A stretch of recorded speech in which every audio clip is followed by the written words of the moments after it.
Akashic attacked us out of the blue. There's no telling when they might be back. Just keep that sword handy, Sid. Martha, it's good to see you. And you, Clive. Jill? Otto said you'd been attacked by Akashic. What exactly happened here? Those skies are what happened. Not long after they fell dark, we had our first visit. There were hundreds of them. Tried to storm the hill. Only a handful made it up here, but that was more than enough. The rest are still down there now. And while we have a few willing fighters holding them back, they're sorely outnumbered. What do you think, Clive? That we join the fight? I thought you'd never offer. Now, where I need you is the Fallen Gate. That's where the fighting is fiercest. Let the men know you come to help. Something tells me they'll be pleased to see you. We're on our way.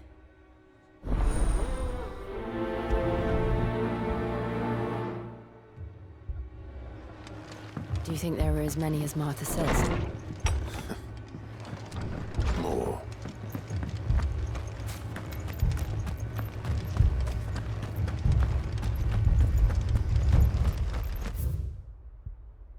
You don't think they've abandoned us, do you? Them not. Not a chance.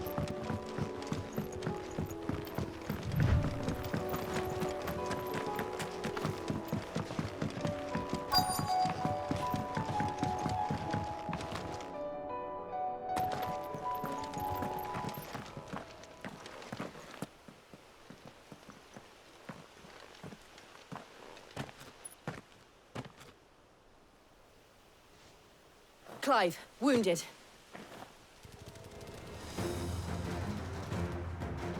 We deal with the Akashic first.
These men don't have the look of hired swords.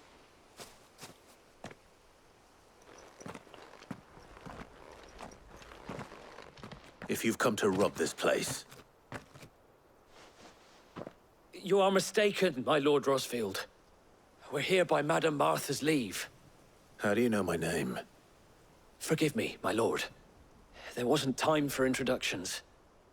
We're with the Guardians of the Flame. Wade's men? But how did you come to be here? Where is your commander? Sir Wade left earlier with a scouting party to find out where the Akashic were coming from. Did he? Take your wounded back to the inn. Martha will see you're looked after. We'll join you anon.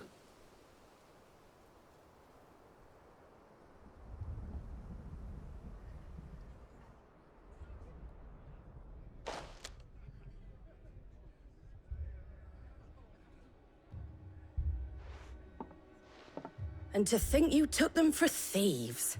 A fine reward for holding off the horde, that is. When did Wade and his men arrive?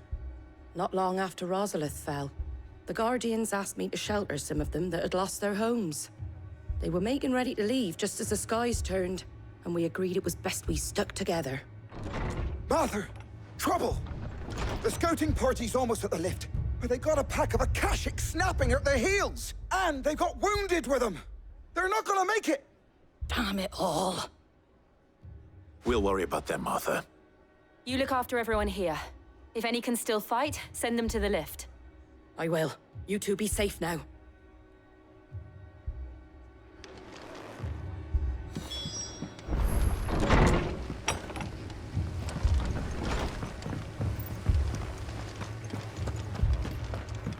way. What are you after?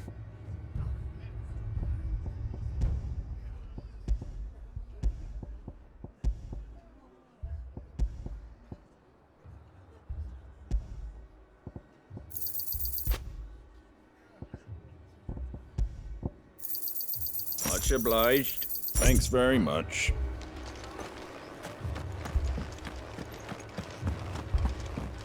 Mad dogs. A lot of them.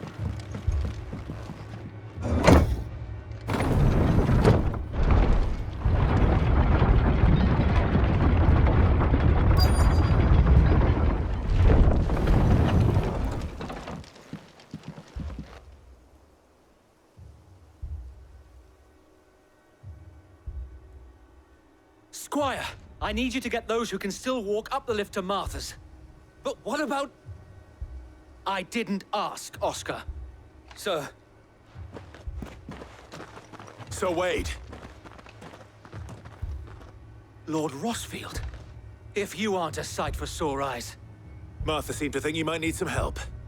And by the looks of it, We thought we could sneak by them. But we didn't know there would be so many. How could we have? Behind you!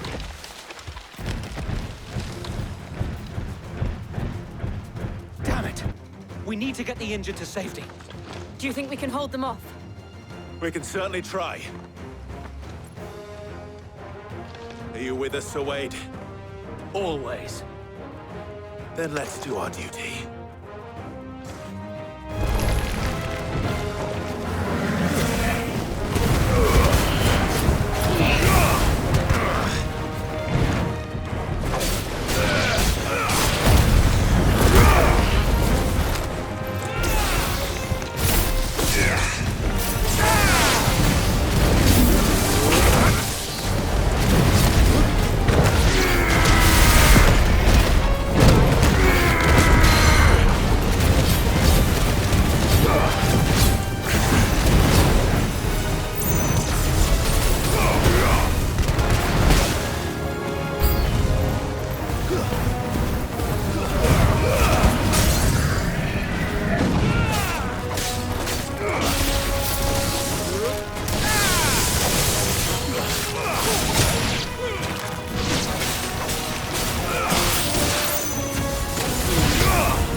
Is anyone hurt? I don't think so. And yet again, you've pulled me from the flames. It's just a pity I keep walking into them. You've never been one to shy away from danger, Sir Wade. Like any shield worthy of the name. I see you're all in one piece. Martha! Is something wrong? The lookout saw smoke coming from down Eastpool way. Too thick to be a hearth. A second horde. Feel like finishing the job. Always. Jill and I will make for Eastpool. You'll need to move the injured without us. Don't you worry about them. The moment my men are safe, I'll follow. Good luck.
fiends try to climb the walls here, too. Founder knows what it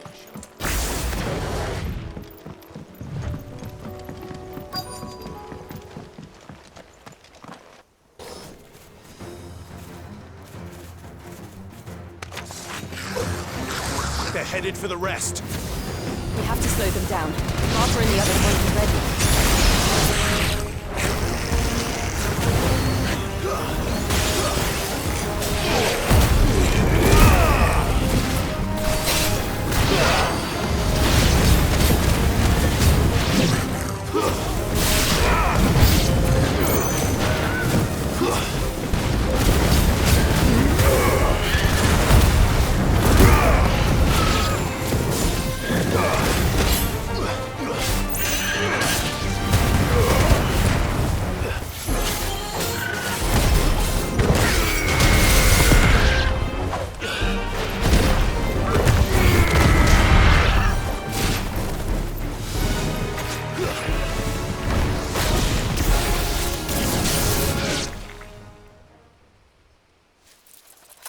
Something's coming. Apologies, my lord. Did I miss anything? Only the first round, so wait. Shall we?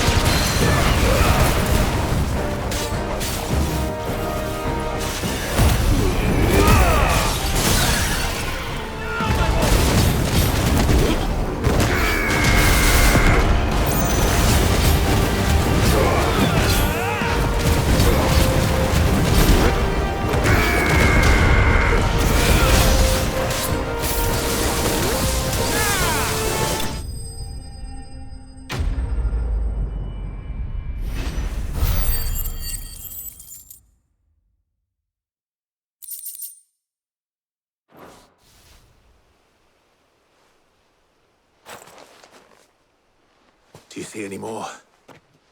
No. I think that was the last of them. But it won't be long before the next lot arrive. Then we make for Martha's while we can.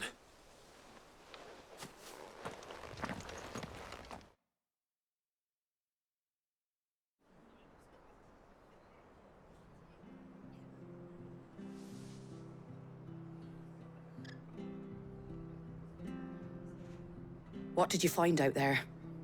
The same as Sir Wade. Scores of Akashic. Well, wherever they came from, they're gone now. Our lookouts say the lowlands are clear. Hopefully we'll have enough time to lick our wounds. How many of your men were injured? A damn sight less than if you hadn't turned up. Thank you. It was a hard-fought victory. But as long as the skies remain dark, I fear the Akashic's numbers are only going to rise. It's not a matter of if the Horde will be back, but when. And whether that's sooner or later, we'll need to be ready. The inn here affords a good view of the land, and is easily defendable. I'd like to make this one of our outposts. What do you say, Martha? You'd have more men to guard the rest. Well, when you put it like that, of course they can stay.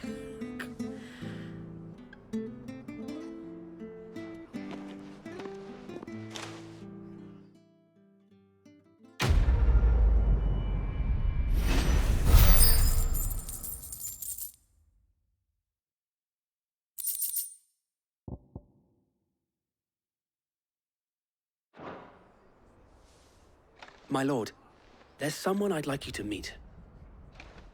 Oscar, over here.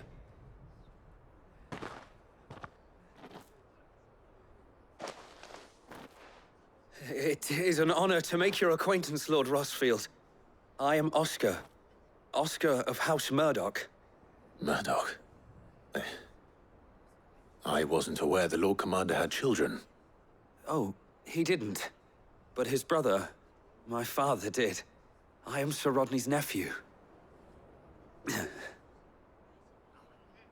Well, go on then. It's not for me to ask him. Yes, Sir Wade.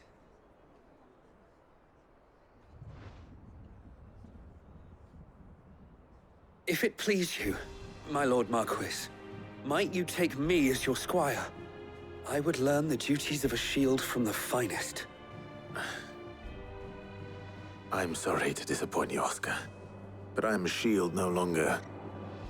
Nor was I ever the finest. And spending time in the company of an outlaw hardly seems a fitting education for one aspiring to take his oaths. My Aunt Hannah once told me that a man is not defined by his title, but what he does in its name. You have accomplished much since taking on the mantle of Cid, winning no little honor in so doing. And I would sooner serve under an honorable outlaw than an unworthy shield. Not that Sir Wade and the other Guardians are... I mean to say that, they're... It's all right. We know what you mean. There is only so much the boy can learn from me, my lord. But a squire... Would that really be so bad? You were a squire once. And I'm certain Sir Rodney would approve.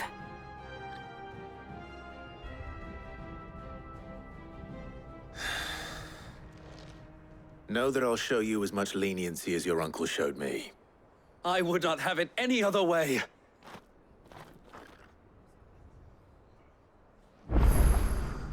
I will not let you down, Lord Rossfield. You...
Cid!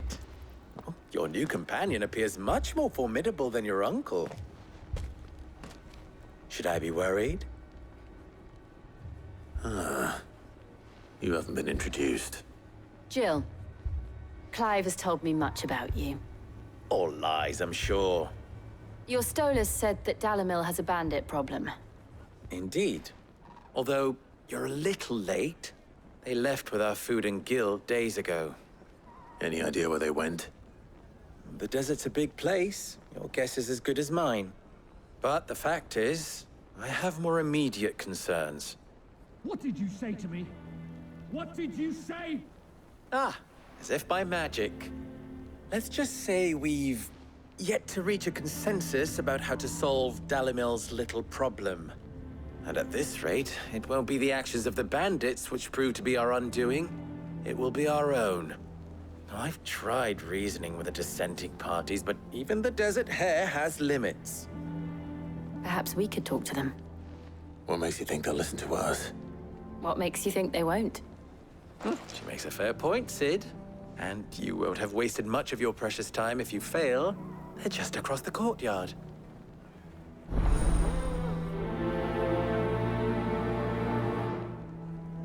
Suppose we just follow the shouting.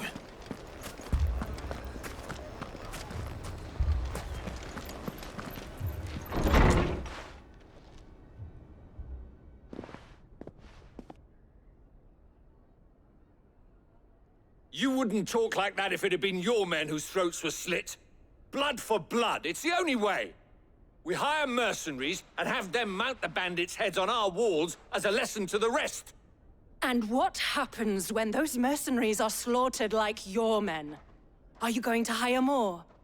We're better off using that coin to buy food and supplies. If we hire mercenaries, the only thing we're buying is the bandit's ire.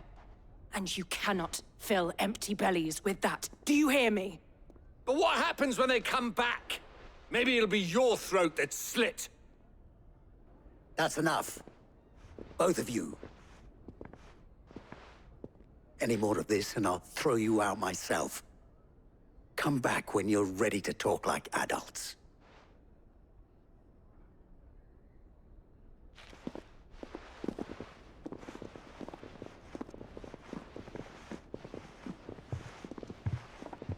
Victor. What's he doing here?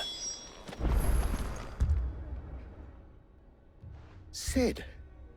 And Lady Jill. What brings you here? I was about to ask you the same thing. Costness is in chaos, and the markets have all but ceased to operate. The Briar's Kiss here in Dalimil is the only place I can reliably obtain supplies. I was here to do just that when Master Lubor told me of his troubles. He thought I might be able to talk some sense into these fools. But if you're here, I suppose his patience must be waning. Who are those people? Those were the thorns in Lubor's side. And the reason this place might be headed the same way as Costness. It's these accursed skies. The darkness is enough to drive a man to madness. Or an entire city, for that matter. We're still working on the skies. But in the meantime, perhaps we can find a solution to Dalimil's problems. I hope so. For all our sakes.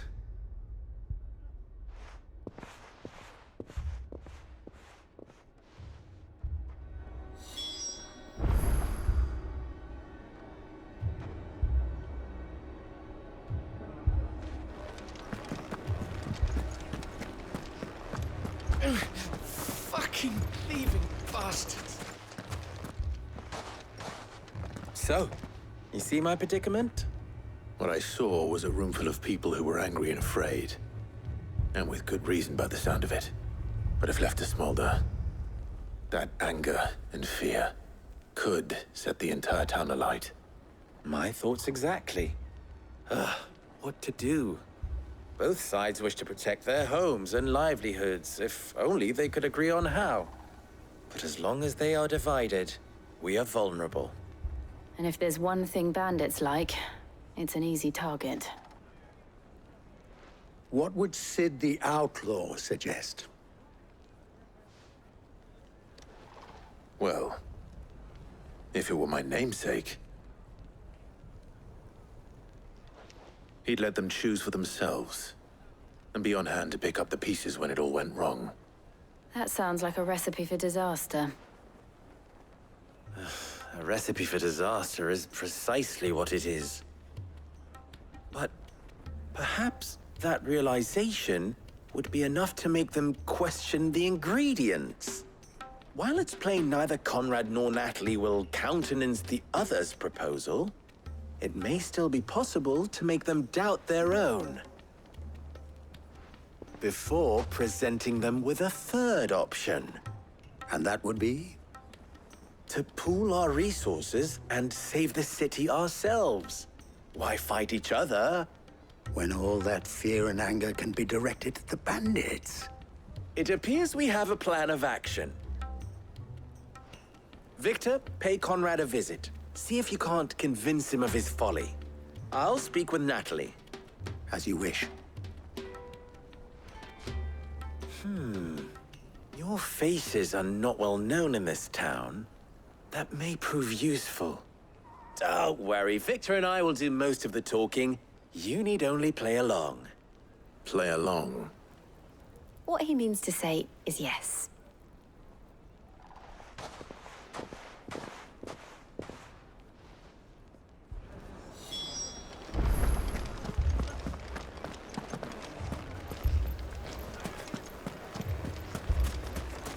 Picture it, Conrad.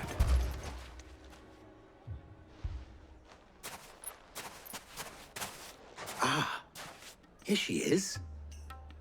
The Lady of the Spear herself. Conrad, may I introduce you to Jane, commander of the Red Wings, the oldest mercenary guild in the Free Cities. A pleasure, my lady. The pleasure is all mine.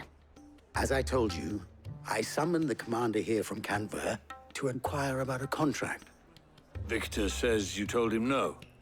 That there aren't any men left to hire. Is that true? True as the crystals cracked. Nobles came and claimed every last one worth his salt. And not just from us Red Wings. You know of the 7 high houses. There must be 2 swords assigned each one. Granted, we have a few boys left. If it's boys you're looking for. Well, Conrad, are you saying that Dalamel's finest cannot defend this town better than a gaggle of unblooded striplings? That a band of beardless youths could better avenge the deaths of your brave men than you yourselves? Absolutely not. We'll show those bastards who they're dealing with.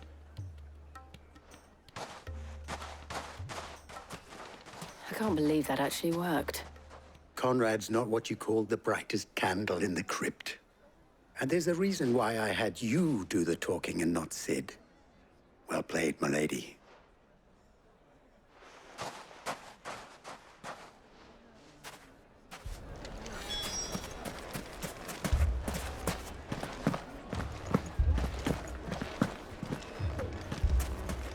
My shop. If I had my pickaxe, I would... I mean, it may still be possible to buy something. Ah, here he is now. Natalie, allow me to introduce Lord Underhill of Randalar's prestigious League of Merchants. Lord Underhill. At your service.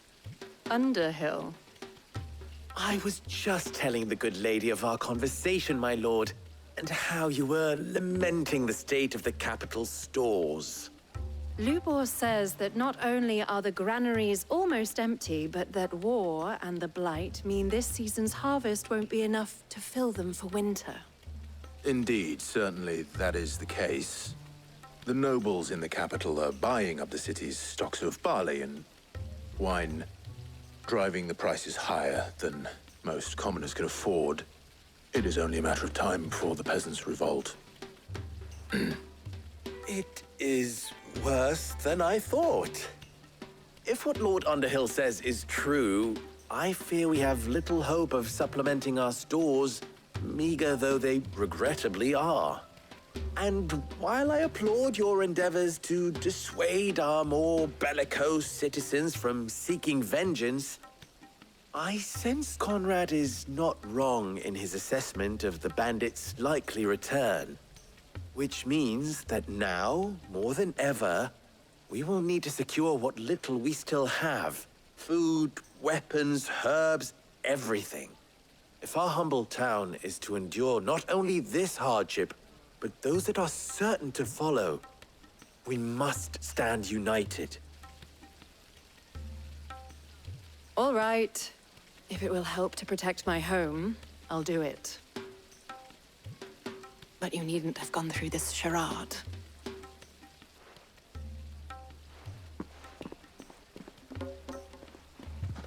Thank you, Clive.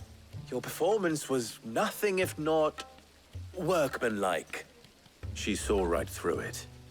I didn't say it was good, merely that it produced the desired effect. Now, my scouts should be returning shortly. Meet me back at the Briar's Kiss, and we shall see what we face.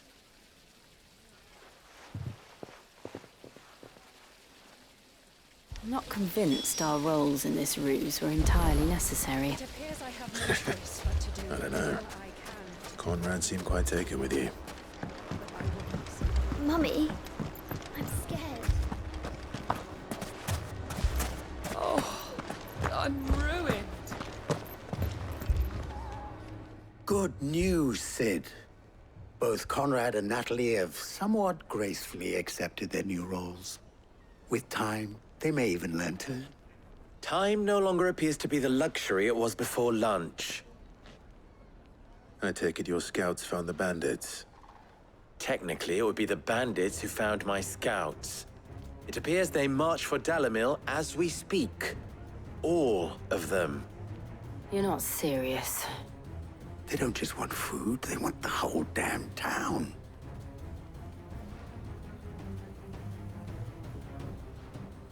I have a favor to ask. I'm told the bandits march in 2 groups, one from the south and one from the desert, in a move doubtless intended to stretch our already gossamer-thin defenses. Very well. Jill and I will meet those from the desert. But what of the rest? The rest, my friend, the city shall fight. Together. The stakes, I concede, are high. But if this does not unite Dalimil, nothing will. That is a lot of faith to put into those who had their hands around each other's throats but a moment ago. Then it will be for us to see that their hands are kept occupied. And I do mean us. I thought you might say that. We'll hold them off for as long as we can. And we will do the same.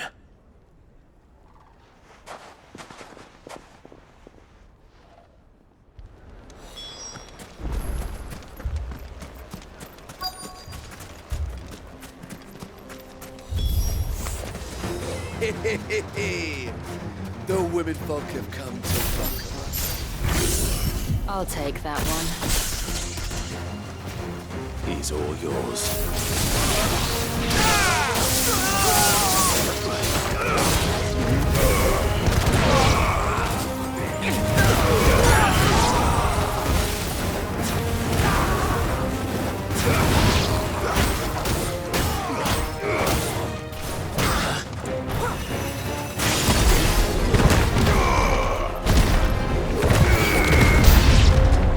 They mean to overwhelm us.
Finished.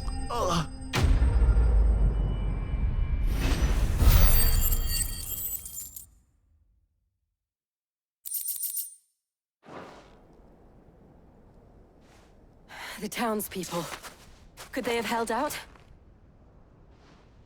I don't hear any fighting. What do you think? That we should hurry.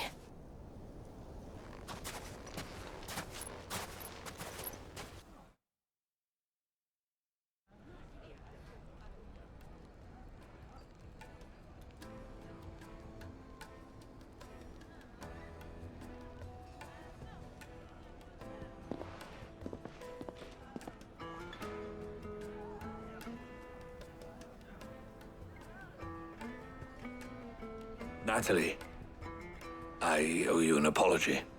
You did well out there. The inn would have been lost had you not held the line. Without you, there would have been no line to hold. You saved us, Conrad. You saved Dalimil. We all saved Dalimil.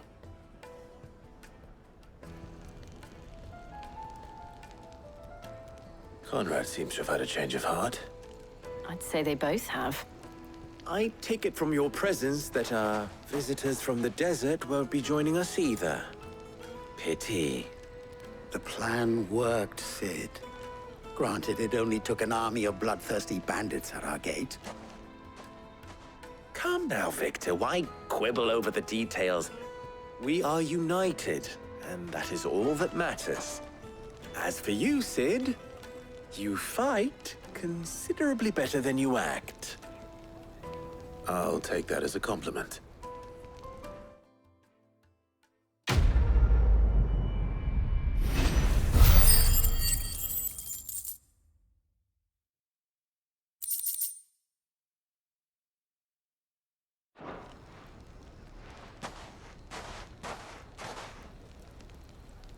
Our friends seem to have things under control.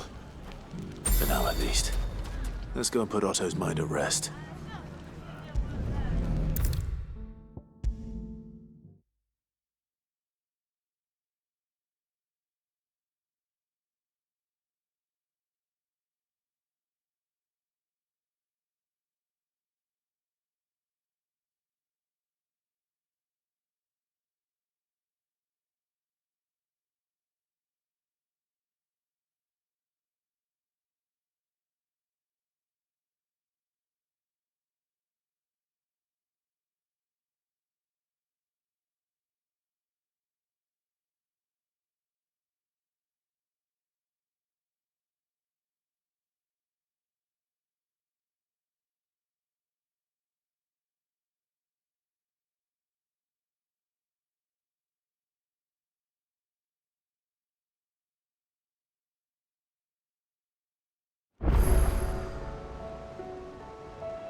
The bandits may be no more.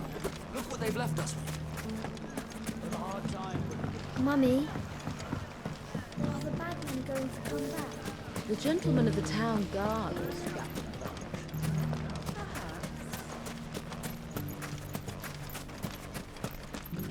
Good day, my lord.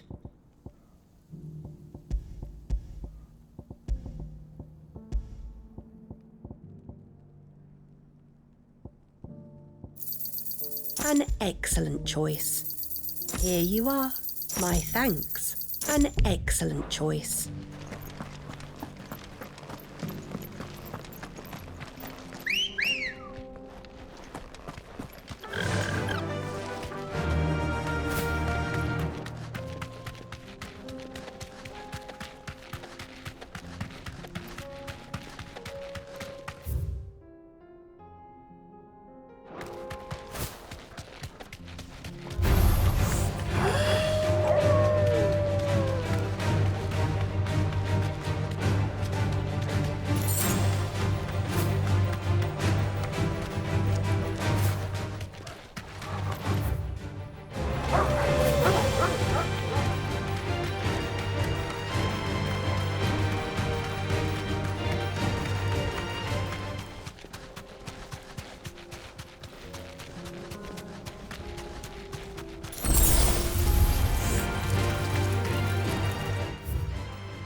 walls around it.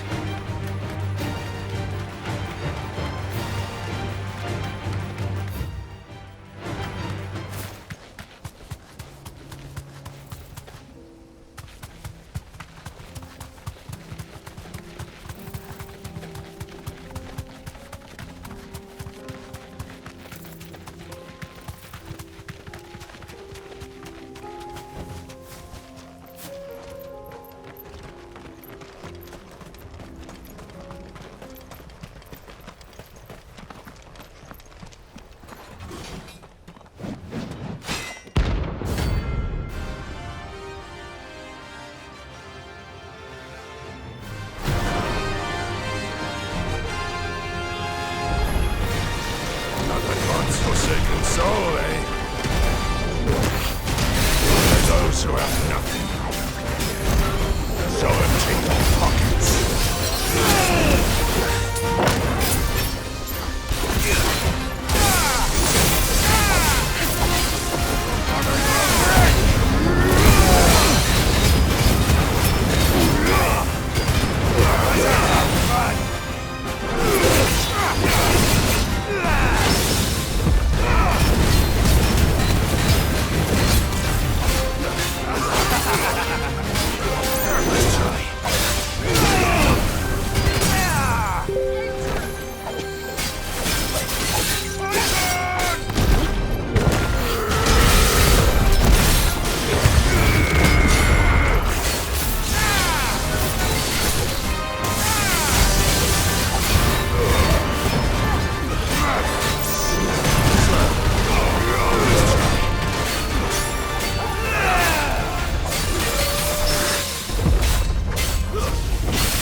A deserter turned outlaw. We were more similar than he knew.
Run like the wind.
No more vengeance. No more war.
Good girl.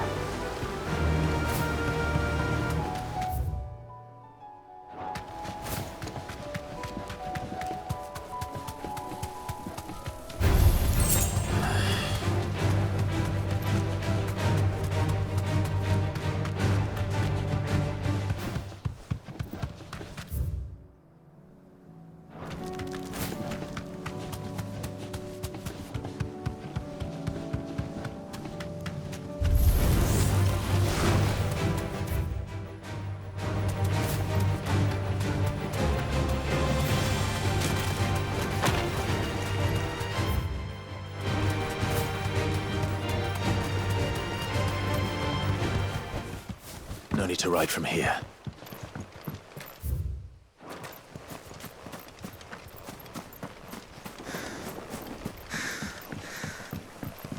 Ambrosia won't help me here.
faster.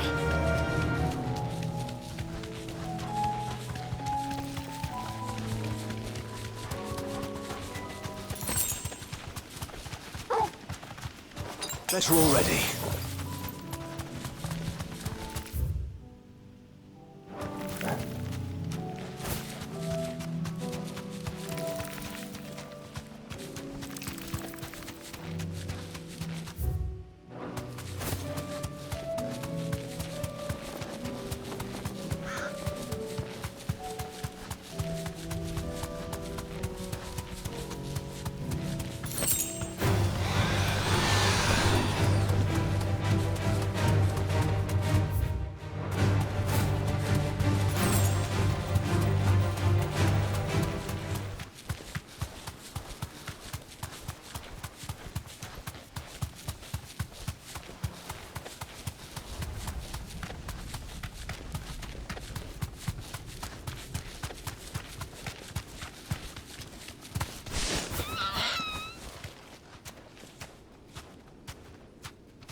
You deserve a rest.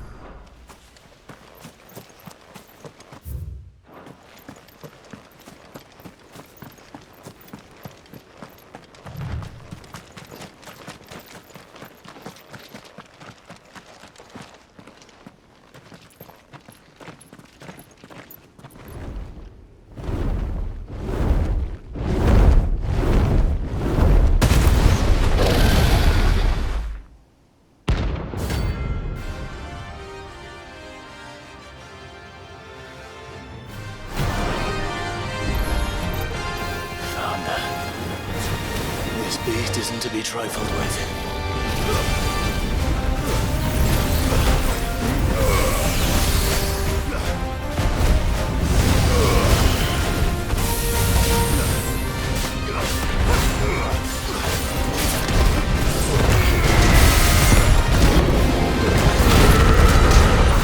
Thanks, boy. That's better.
Help me, boy.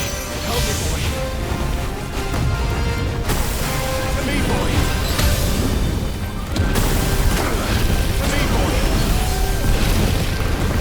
That's better.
You're a fine hound.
Definitely not to be trifled with.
Did you see that? Tell me you saw that.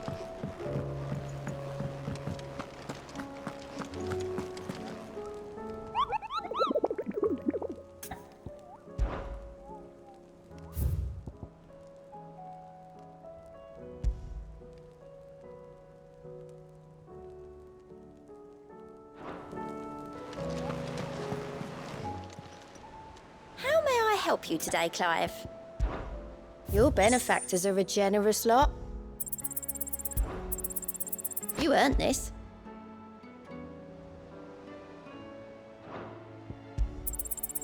Here you are.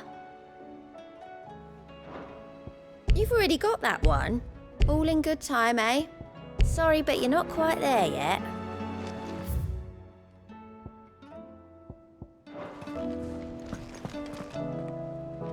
Was wondering when you turn up. Hellos from all our friends thanking you for your timely intervention.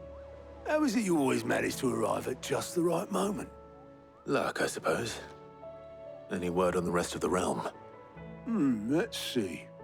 Storm's still crying out for mother crystals. The nations are still in chaos. And the skies are still the color of a kick in the kidneys 2 days on. So... Right.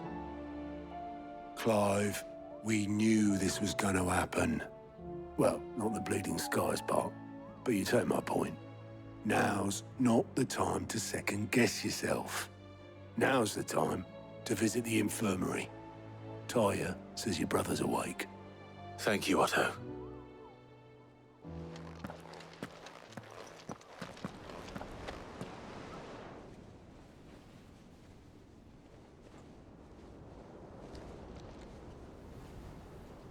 So it was not Sylvester, but Olivier who served as Ultima's puppet. And when Dion learned of this, he sought to slay the fiend.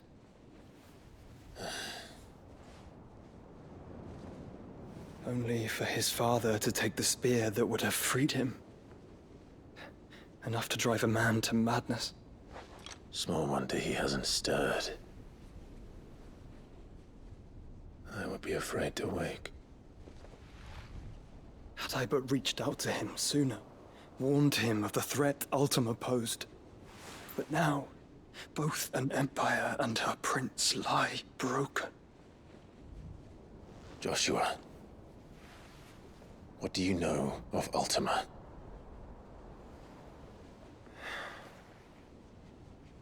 Very little, I'm afraid. Despite my best efforts. 18 years ago, as I lay buried beneath the rubble of Phoenix Gate, 'twas not death who came for me, but another.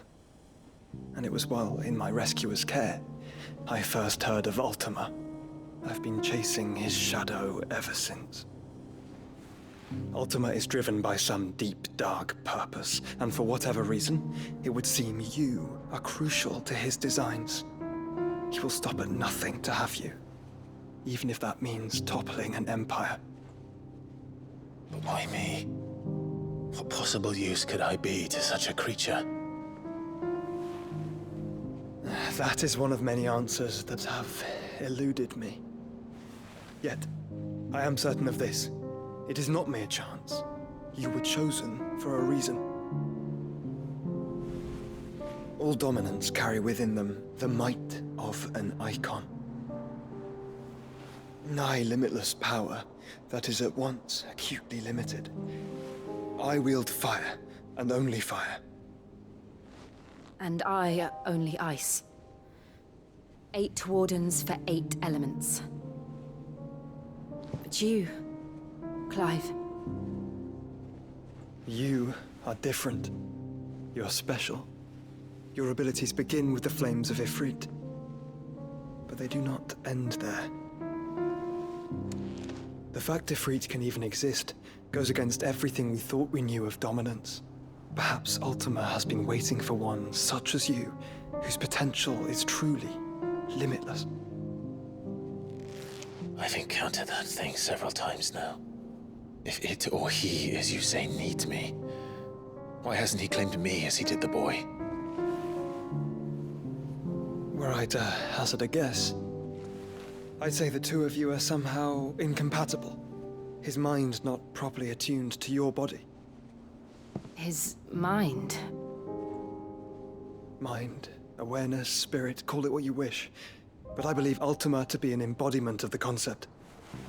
This is why I struggle and fail to contain him here inside me. I'm sorry. Inside you? With every setting sun, I feel my strength wane. And though the Phoenix's flames mend the prison I have made for Ultima, they do so at a cost. We must find a means to bring an end to him before I meet my own. What were you thinking? It was that or let him take Clive. And I've always had a soft spot for my brother. But that doesn't mean you should sacrifice yourself to save me.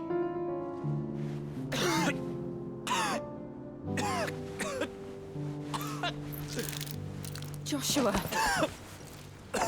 Clive! It's Gav! There's an army of Akashic at the gates of Canver.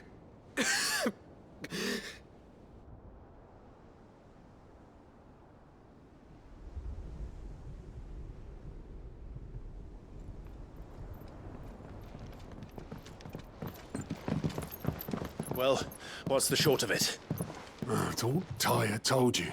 The capital of the Free Cities is under siege by an army of monstrosities. The city guard are doing their best to stem the tide, but numbers ain't on their side. What of Lord Byron and Mid? Were they able to escape? No, but they're all right for now. They're hiding with Gav at midship. We have to get them out of there. And we shall. Otto, prepare a Stolas. Tell Gav to stay exactly where he is. Understood. Vivian, what's the swiftest route to the Free Cities? That sounds like a question for the map. Look here. This road, through Tabor, should provide the least trouble. Good. What a coincidence. Tabor is exactly where I'm bound. Joshua, Bed is where you should be bound. You don't think I told him the exact same thing? Were Tyre not such a talented healer, I would surely have been inclined to agree. But, thanks to her ministrations, I feel I may safely rejoin my attendant, who was to wait for me in Tabor if we became separated. All right, we travel together. Clive! If he stays close to me, he'll be fine. Thank you, brother. I'll look after him.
Is a storm coming, Sid?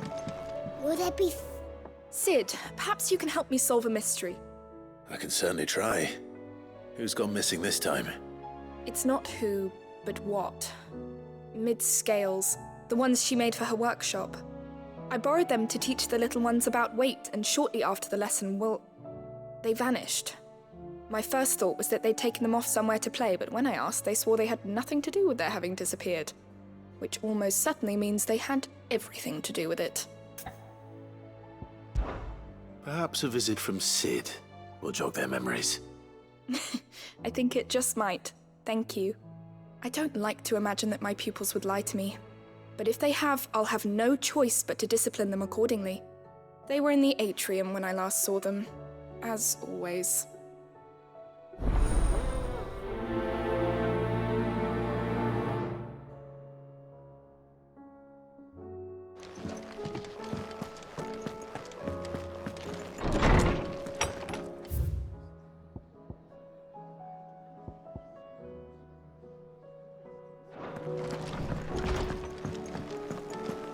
Seems the hideaway's lost its blasted appetite. book.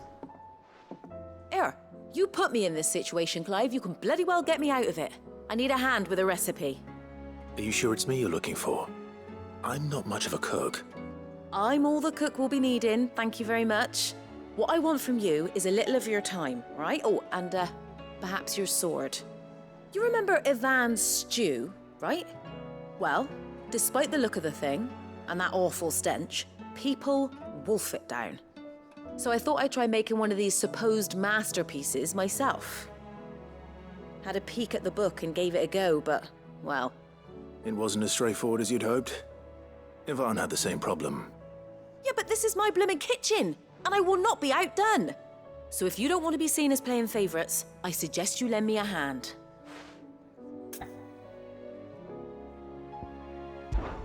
I've never been one to play favourites, Molly. And I would be only too happy to lend you a hand. So, what's on the menu this time? A fried mortress of skyworm. That's one heck of a name, innit? Recipe seemed easy enough to an old hand like myself. Thought I'd followed it to a T. Only, turns out skyworm livers and drake's mint are not what I thought they were. At least I hope they're not, given the rancid mess they made. Ivan said the recipes in the culinary pilgrimage date back centuries. Who's to say the ingredients even exist anymore? Well, that's a question for a scholar, wouldn't you say? Perhaps you know of one? Kindly old fella who haunts the shelves, maybe? Fine. I'll go and speak to Harpocrates. Perhaps he'll know something. And if he does, I'll see if I can find your ingredients for you. You do that. Lest we forget, you've got a reputation to uphold.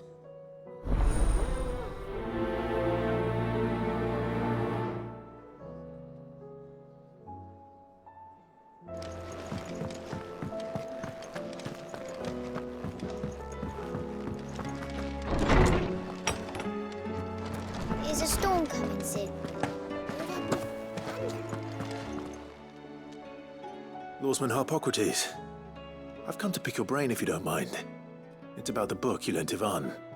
Ah, Valisthea, A Culinary Pilgrimage, a classic. One of my favorites, in fact. The young man did a wonderful job with the Chance's stew. I do hope we shall be able to sample more such marvels in due course. That's actually why I'm here. I don't suppose you know where I might find skyworm livers and drake's mint. Ah, so the fabled Sandbrequois delicacy is next on the menu. Delightful. The descriptions of fried mortress never fail to make my mouth water. Now, skyworm is a somewhat antiquated name for the wyvern, their ground livers being the paste from which the mortress is made. Dragon livers. How very Sandbrequois.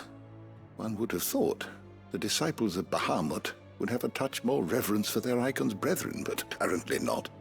I believe the specific dragon the recipe demands is the blueback wyvern, said to be the very color of the sea beside which it resides. So we know where to look for our liver. But what about the drake's mint?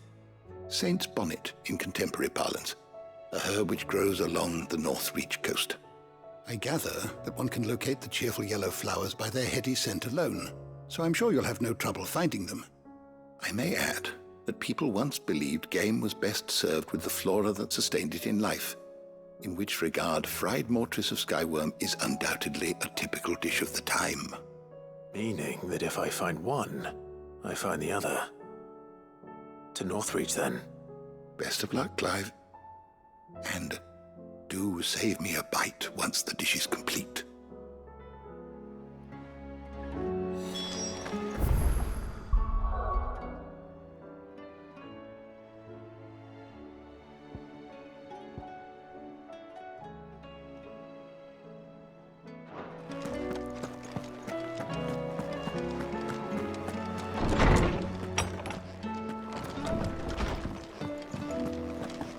Seems the hideaway's lost its appetite.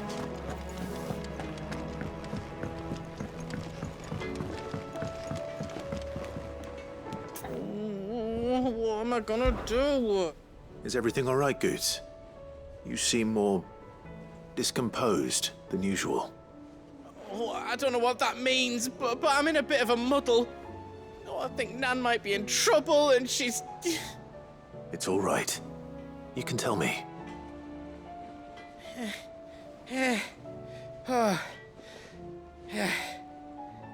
There was a trader came by. One of our usuals, like, said he'd heard some rotten rumours about her down Dalimil Way. Folk are saying she's been selling to bandits and cutthroats and that. I mean, she's fond of a chance to make a coin or two, aye, but she'd never do business with baddies. Especially not the kind who go hurting people who haven't done out. I wanted to ask her about it myself, but I'm scared she'll give us a tongue lashing. She'd never give your tongue a lashing, though, would she? Don't worry. I'll speak to her. Oh, thanks, Clive. You'll let me know what she says, won't you? Of course. I'm sure it's all just a misunderstanding.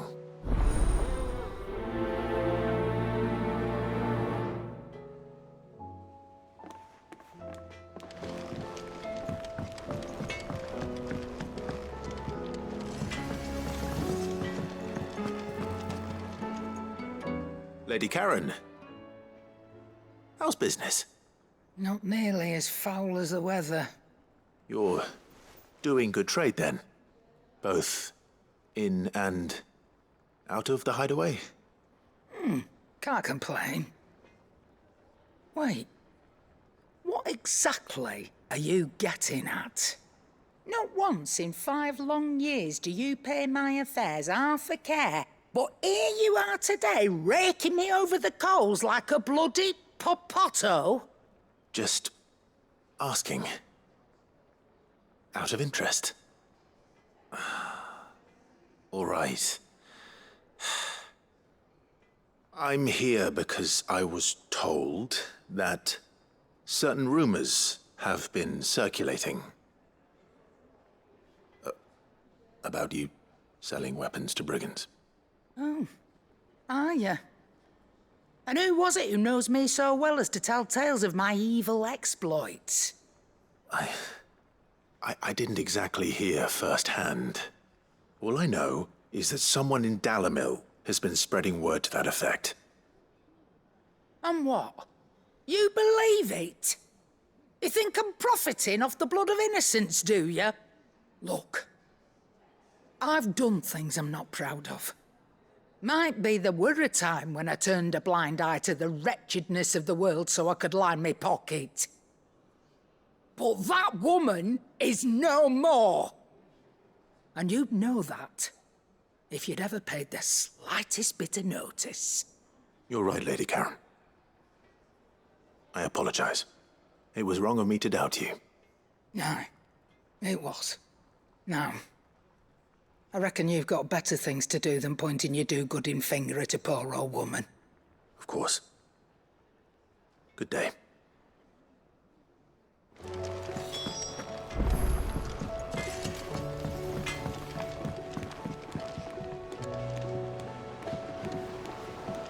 I spoke with Lady Karen. What did she say? That the rumors were unfounded, and that I was a fool for thinking they might hold any truth, along with some other things that made her feelings clear. And while it sounds like she may have done things she regretted in her past, she says those days are behind her. Oh, well, that's good. I knew Nan wasn't caught up in out bad. But why would people say she was? What did she ever do to them? It's not right. No, it's not. But people do things for all sorts of reasons. Perhaps we'll never know. Well, I'm going to find out. That trader, he said they were all talking about her in Dalimil. So that's where I'm going. I'll find someone who'll tell me, you'll see. Are you sure that's wise? Whoever's spreading these rumors means Karen ill. Oh, right. But that's why you'll be coming with me, isn't it, Clive? I suppose it is.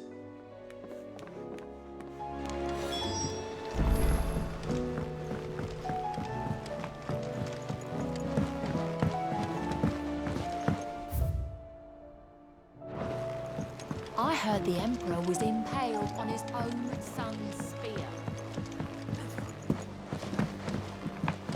We're all gonna die! You hear me? The Akashic are coming and they won't stop! What do you reckon we should do? I say we should...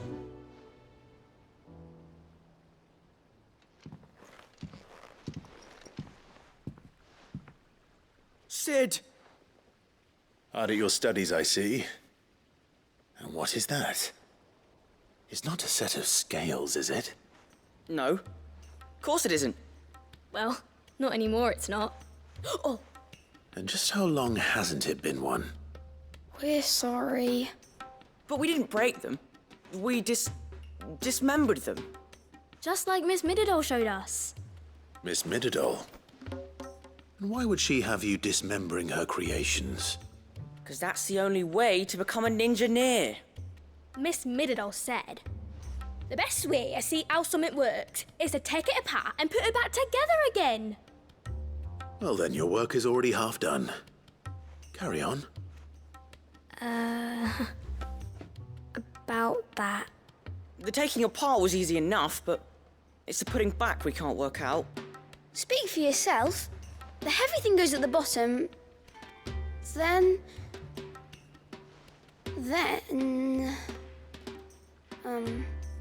You three need to learn to take responsibility for your actions. So let's have a look at these parts with fresh eyes, shall we?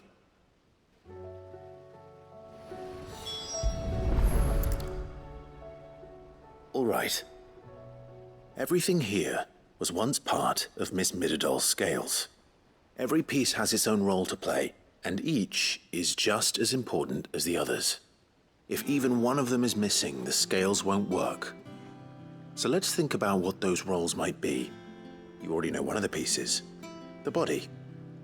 Its role is to support everything else. But what of the others?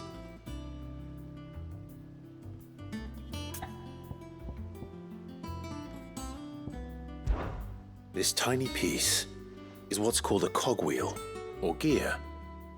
Have you ever seen one before? I have. Miss Mididol's dungeon is full of them. Most are on the floor.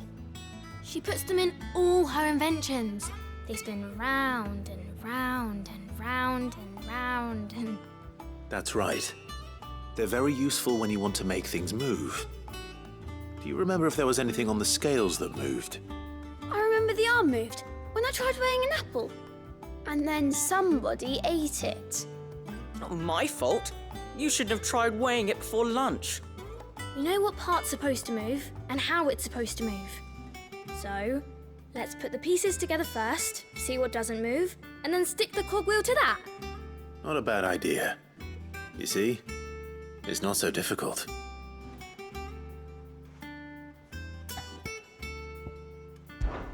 This is called the arm. Why do you suppose that is? It doesn't look much like an arm. You're right. It looks more like a wing. Like a chocobo wing! You've ridden a chocobo before, haven't you, Sid? Will you teach me to ride one day? I'll think about it. Now, what do arms do? Hold things. So wait, maybe this arm holds things too? Good thinking. You're on the right track.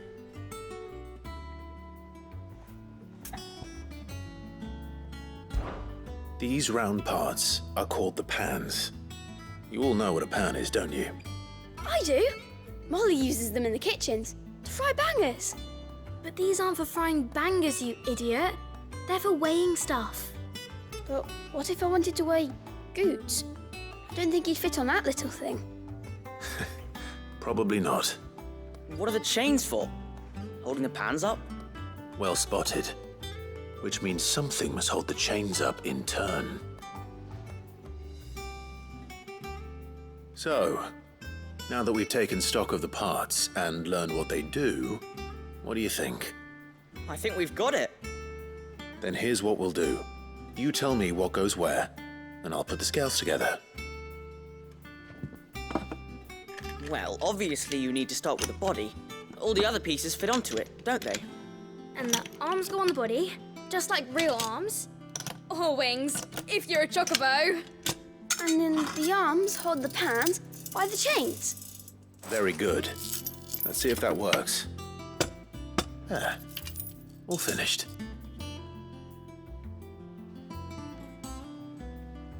Yes! We did it! Well, with Sid's help. Oh, I just put the pieces together. It was you three engineers who showed me how.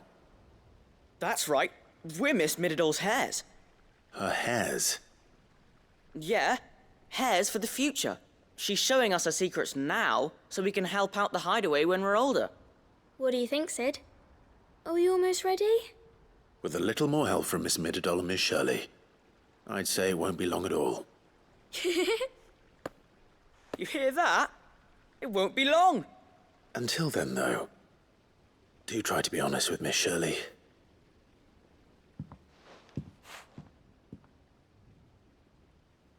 Hey, look! We never used the cogwheel. You don't think Sid forgot about it, do you?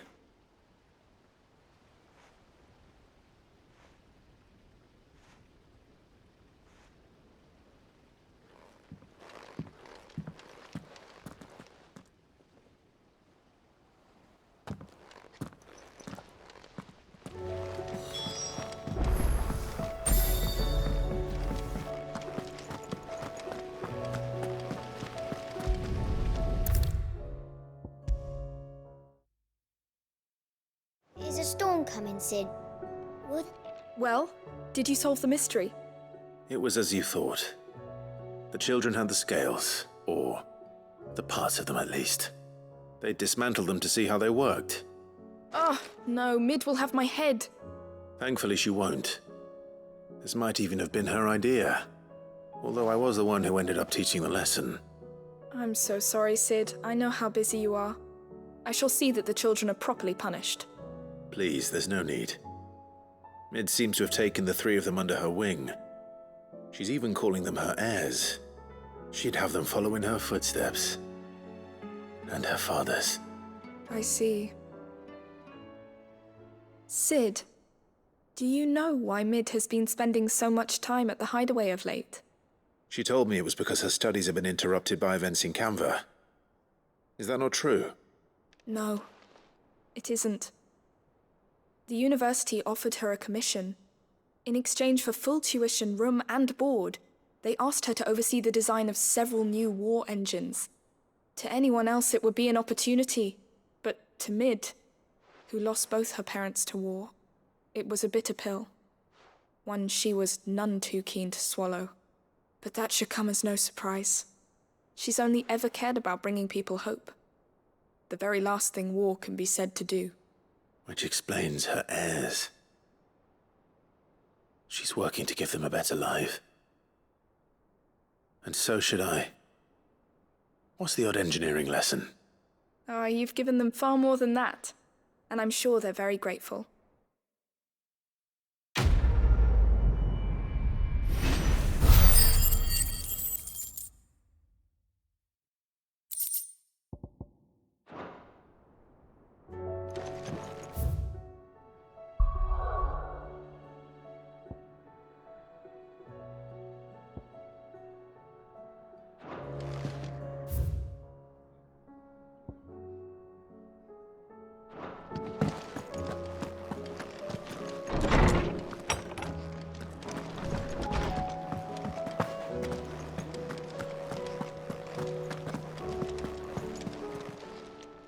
Clive.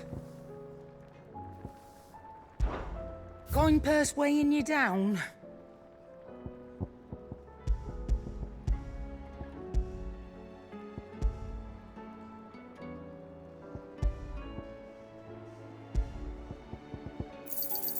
You're rubbing me blind, you know.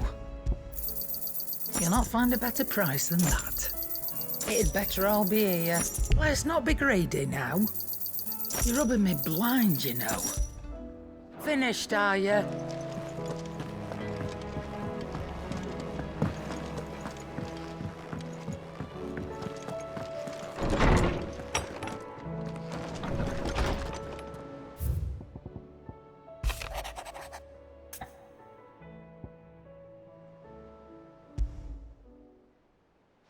Rutherford. Wasn't that the name of my uncle's manservant? Why would he be at Martha's Rest?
It's like a dream. The four of us out walking like we used to. Enjoying it.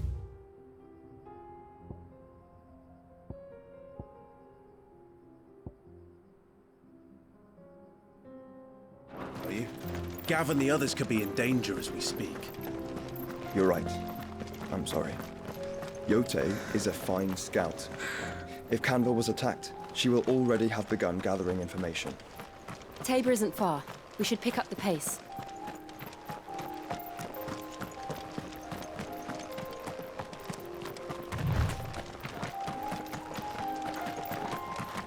We can use the ruins to cross the ravine. Assuming they will allow it. The Echoes have a will of their own.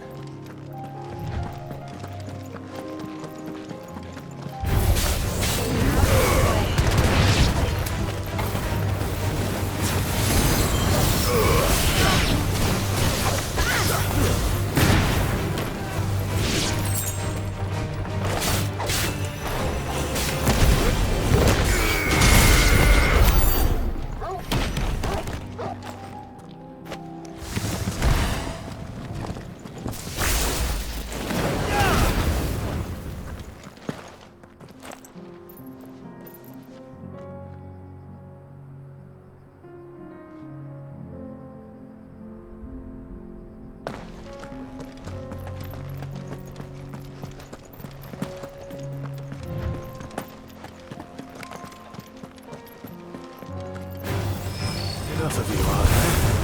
You're finished.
Tell us about Yote, Joshua.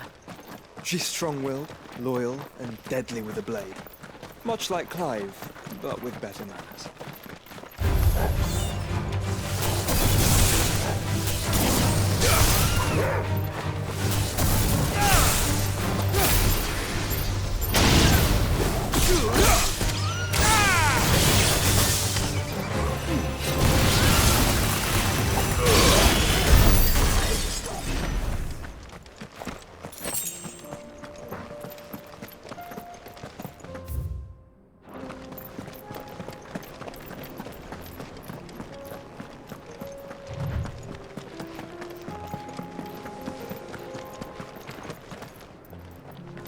Hey, do.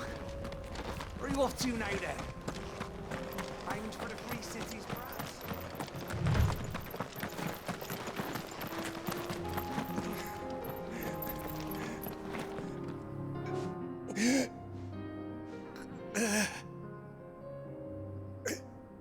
You're injured.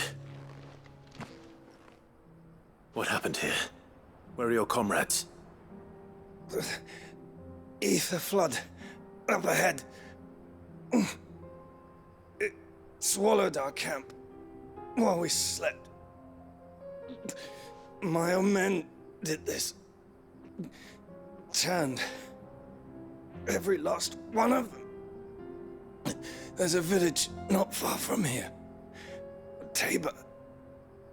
The people were kind to us. It's only a matter of time before They won't stand a chance.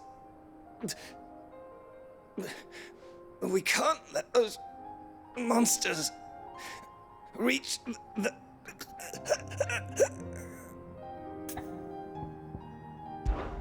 I'll go. You catch your breath. Thank you. Our encampment is up ahead. Just off the track. They must not reach Tabor. Forgive me, Lord Kupka. Rest well, soldier.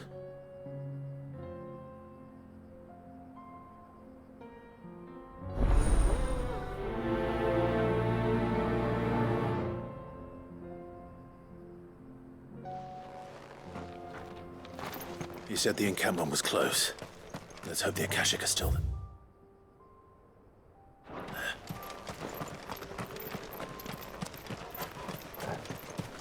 Another ether flood. They're everywhere now. We can't go around it. Then we'll just have to be careful. Good. Got here in time.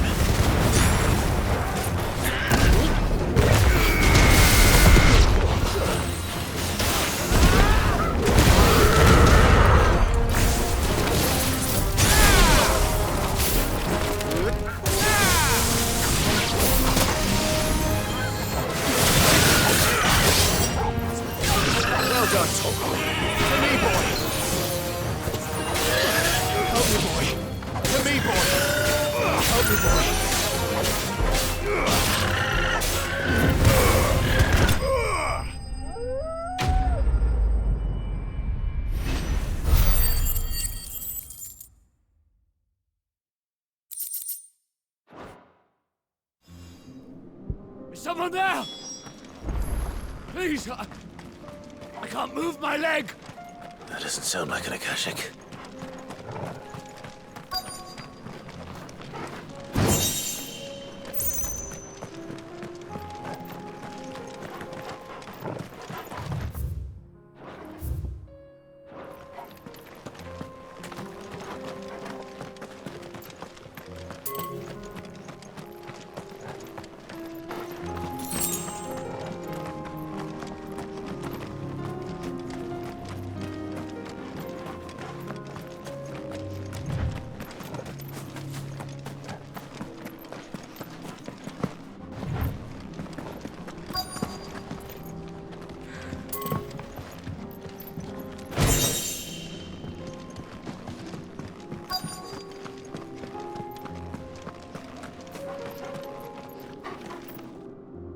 You're with the battalion?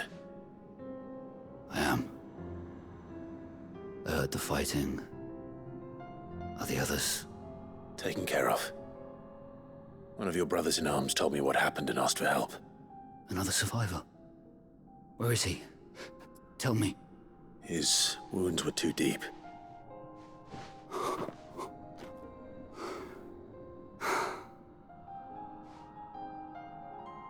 He was right to send you. Those things you slew are no longer my brothers. Tabor is safe thanks to you. Here, you've earned it.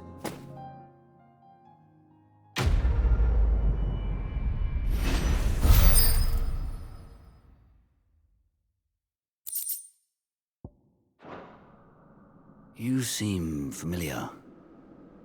Have we met? You must have me confused with someone else. Wait. That scar.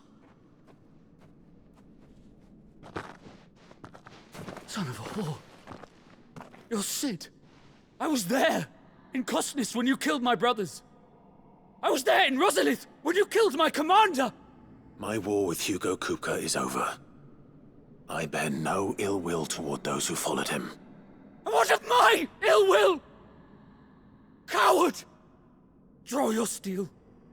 Lord Kupka shall be avenged! When your wounds have healed and your head has cooled, Come and find me if you must.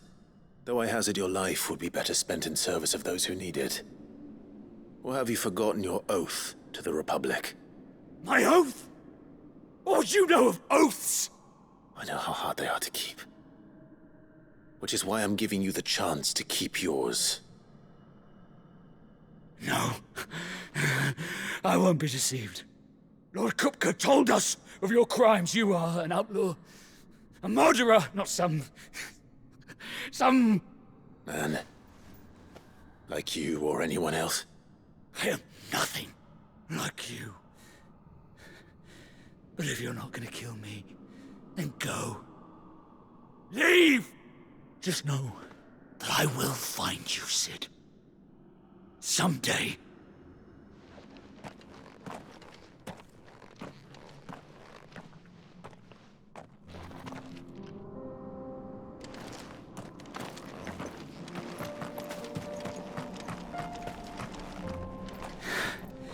You will regret.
We're nearly there.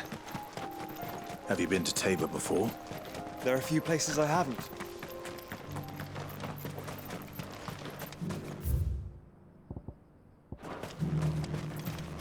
Where now, Joshua? There is a residence just inside the city gates. She awaits us within.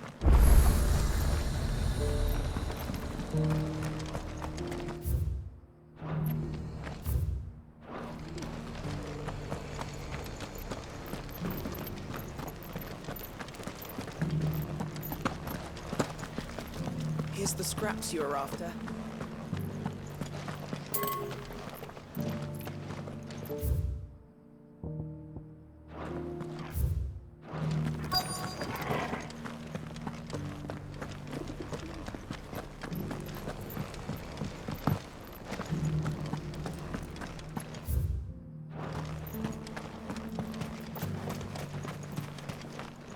Are you buying or selling?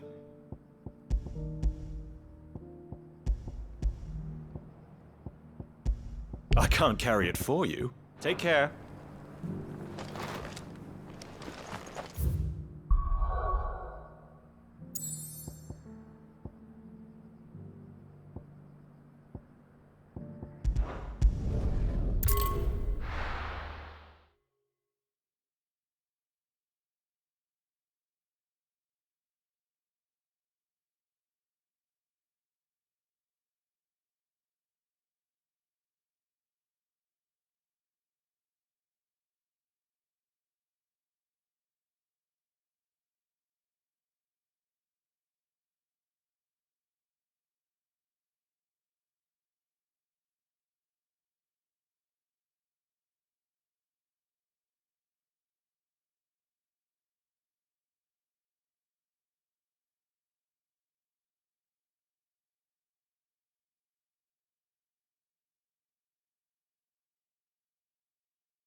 Nothing like a little unrest to build a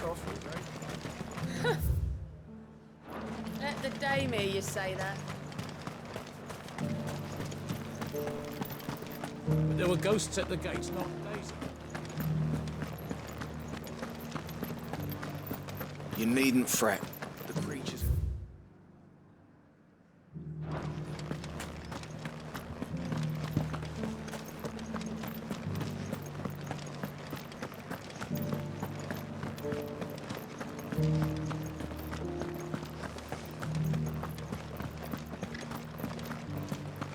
To the meadows, then.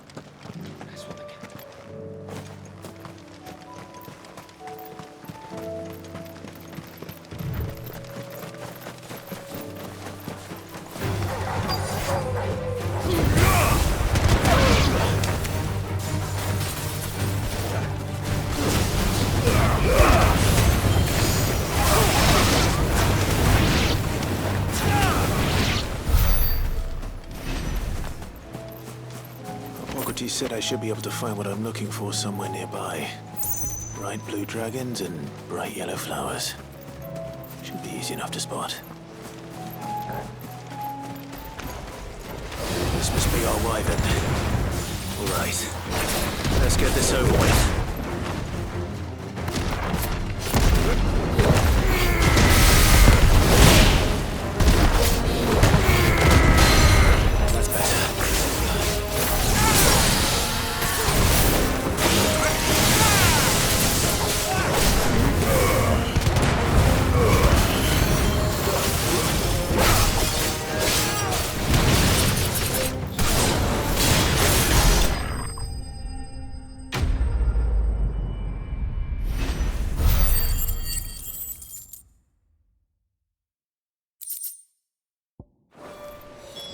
That's the wyvern's liver.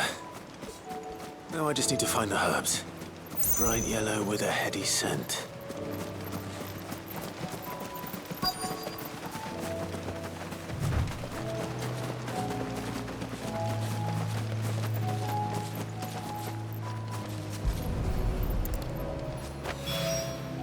I think that's everything Molly needs to resurrect her recipe.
Fate seem bent on driving me from my inn.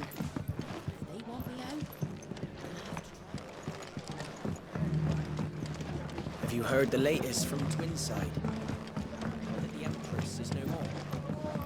Trust now bearing good news, I say. My lord Marquis, is that you? It is you. Then you received my letter.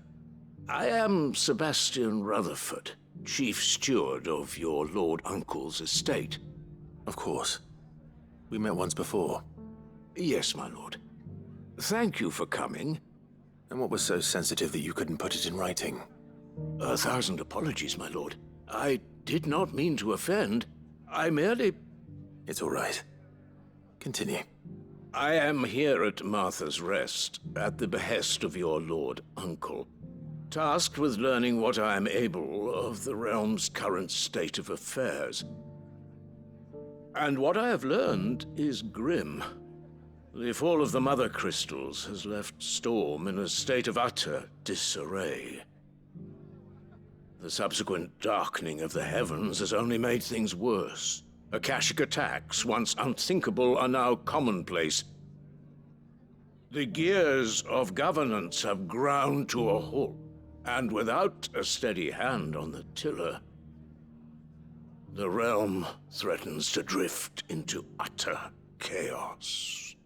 Your lord uncle, however, believes there is a way to avoid this fate, and is determined to see it set in motion.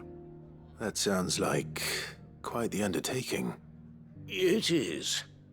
Hence my having enlisted the aid of several colleagues serving the 7 high houses. Alas... Alas?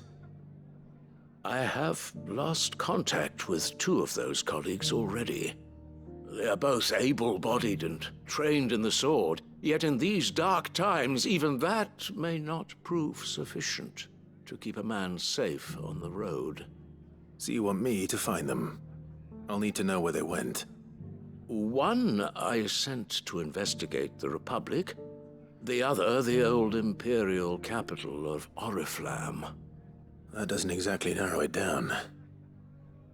I suppose I'll start in Dalimil and work my way east. Thank you, my lord. I shall pray for your success and safety.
Seems the hideaway's lost its appetite. So, did you have that word with Tomes then? I did, and he was as helpful as ever. He told me exactly where to look, in fact.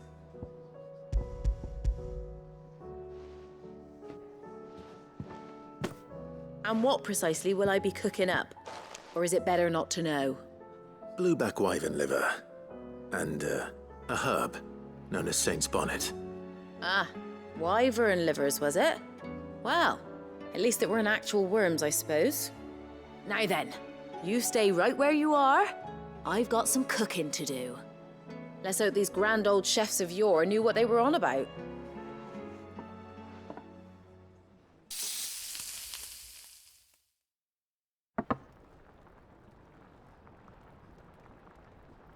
And here we have it.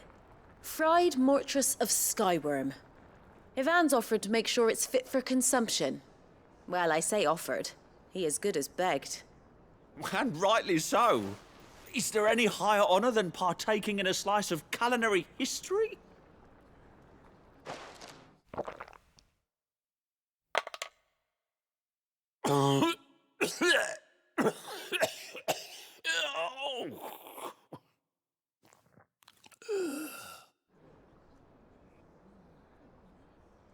So, not fit for consumption then? What witchery is this? The crackle of the crust gives way to an almost violent richness. Yet, It is the piquant kiss of the saint's bonnet that tames this savage dish. It is a tour de force, a force of nature even, a maelstrom of flavour and sensation, a graceful beast emerging from centuries of slumber. I think he likes it. Well, I can't quite tell with all that nonsense he's talking, but I reckon you might be right. It was decent then, I take it. Decent? It's remarkable, and I defy any man to say a word to the contrary. Sid, might I suggest that you command a party of your finest men and women to procure a dozen blueback wyverns forthwith? I'll give it some thought.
It's not going to be easy finding...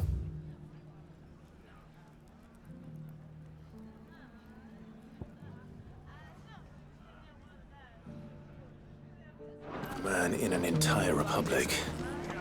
Let's hope someone here's seen something. Mummy, It shouldn't be too hard to find goods. are the bad men going to come back? The gentlemen of the town guard are strapping for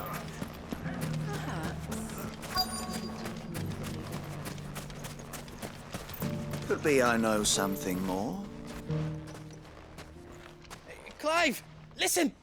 I found someone who says he's heard the rumours about Nan. Have you? Go on. Tell him what you told me. All right. It's like I said. A wizened old crone by the name of Karen's been selling steel to whoever will pay her price, be they knight or knave. Says the more swords and spears she puts in people's hands, the more war they'll wage. And the more war being waged, the more call for swords and spears. And who will they all turn to keep them in steel? Why, the good Reaper herself. And you've seen this Reaper at work? Aye, it just so happens I have. You'll find her right here plying her trade most days. Here in Delamil? Where exactly? She has a stall here in the market, but if you're not the patient type, you can probably find her at her storehouse on the edge of town. But it'd be a bolder man than me that braved that particular nest of vipers. Feeling bold, traveler? I hope so, for your sake. Now, if that's all, I have places to be. Sorry to have kept you.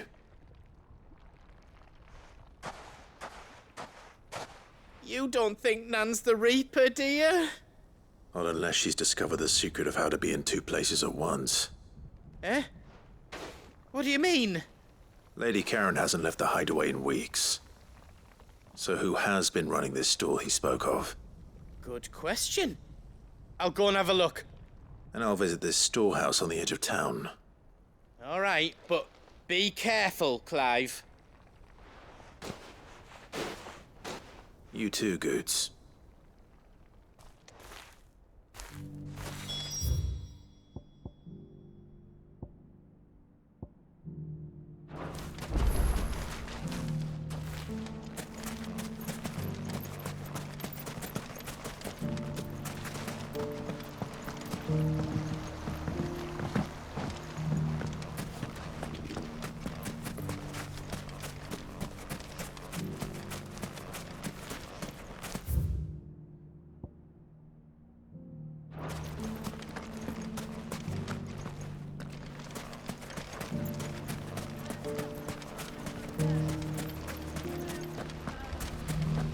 The gentlemen of the town guard are distracted from. Mummy. Oh, the bad men. What a mess.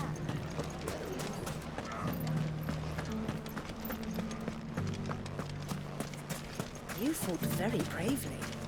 The safety of the town is in our hands.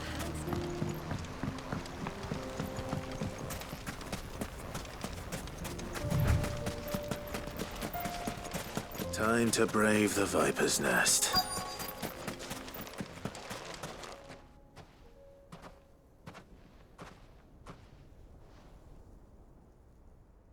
Just you, is it? Thought I might have laid it on a bit thick. It was a fairly unconvincing tale. So, what now? That's up to you. Die a slow death, or a quick one. Boys, he's all yours. But that sword is mine.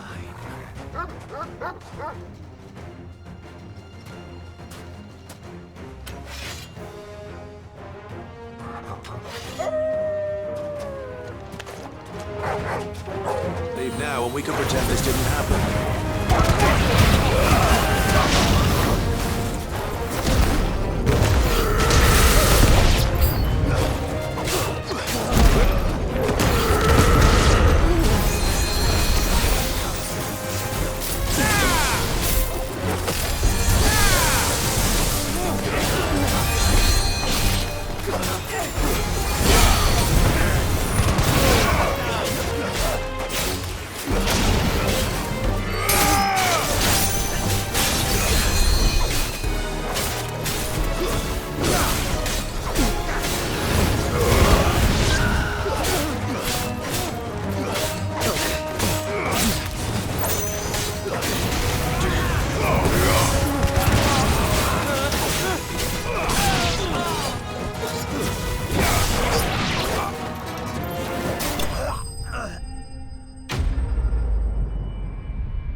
Oh, you've done it now. Go on. Tell me what I've done. When the Borgwyn finds out you've killed his men, he'll have your head. He only wanted that bull of a manservant, the dim one always clinging to Karen's skirts. You weren't even supposed to be here. Who the hell are you anyway? What were you going to do to him? The Borgwyn wanted him to get to Karen. I was only supposed to point the lamp in the right direction once he arrived in Dalamil. But then you turned up. Well, go on then. If you're going to end me, end me. You're not worth the effort. Now be gone, before I change my mind. Fucking coward! I need to find Goots. Right now.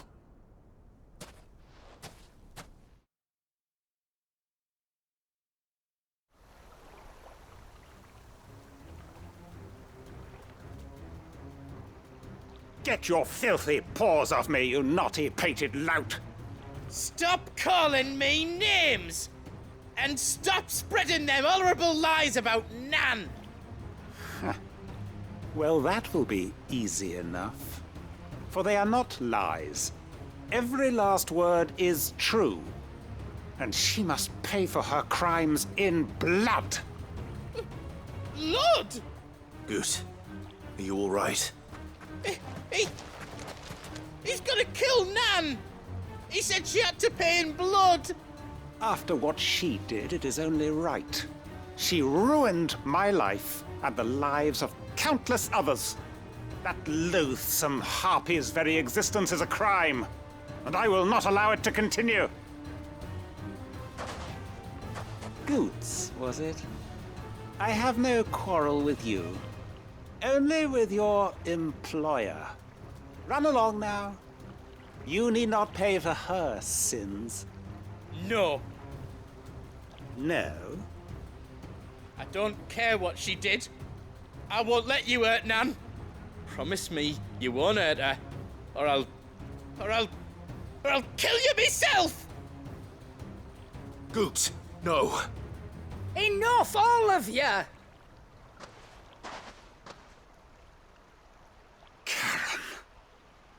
But how did you? You're a sight less clever than you think you are, the pair of you. Did you think I wouldn't notice the two of you slinking off together? Well, the whole thing got me thinking, who in Dalimil might bear me a grudge? And a certain snivelling shit I ran afoul of in my fairy years came to mind. Though it was just Bogan back then, wasn't it? I thought the years might have taught you some sense, but I see you're the same pants-pissing craven you've always been.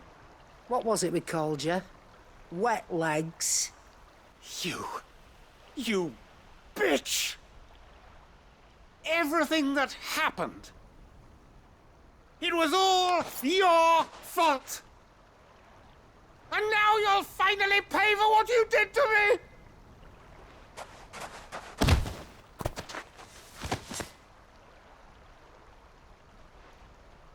Gooch, you... If you want a piece of Nan, you'll have to go through me. Fuck! You great galoot. Out of the way, I can handle this myself. So, wet legs, you remember what you told me when we last met? An eye for an eye. Wise words, Sam. Wise words. And now, it's time to collect.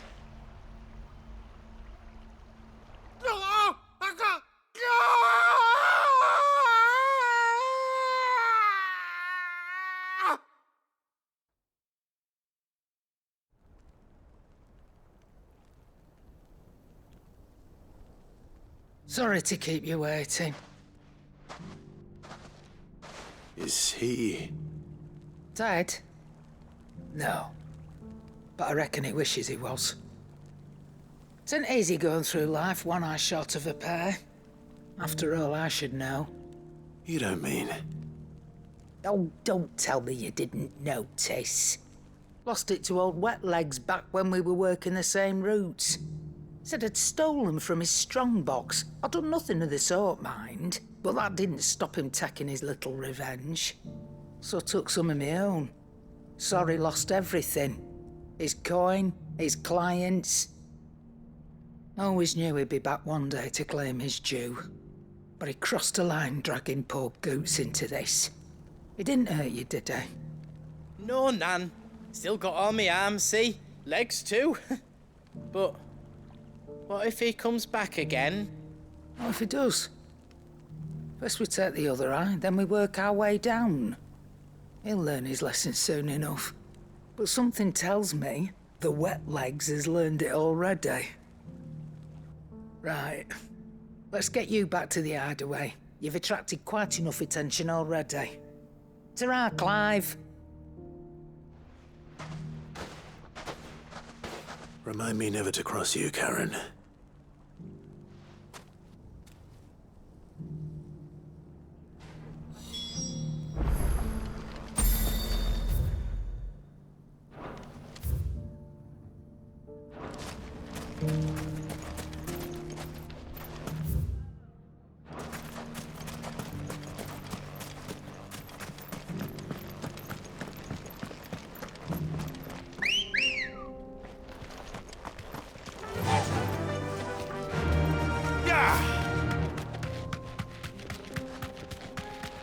Whoa. Someone's got himself in trouble.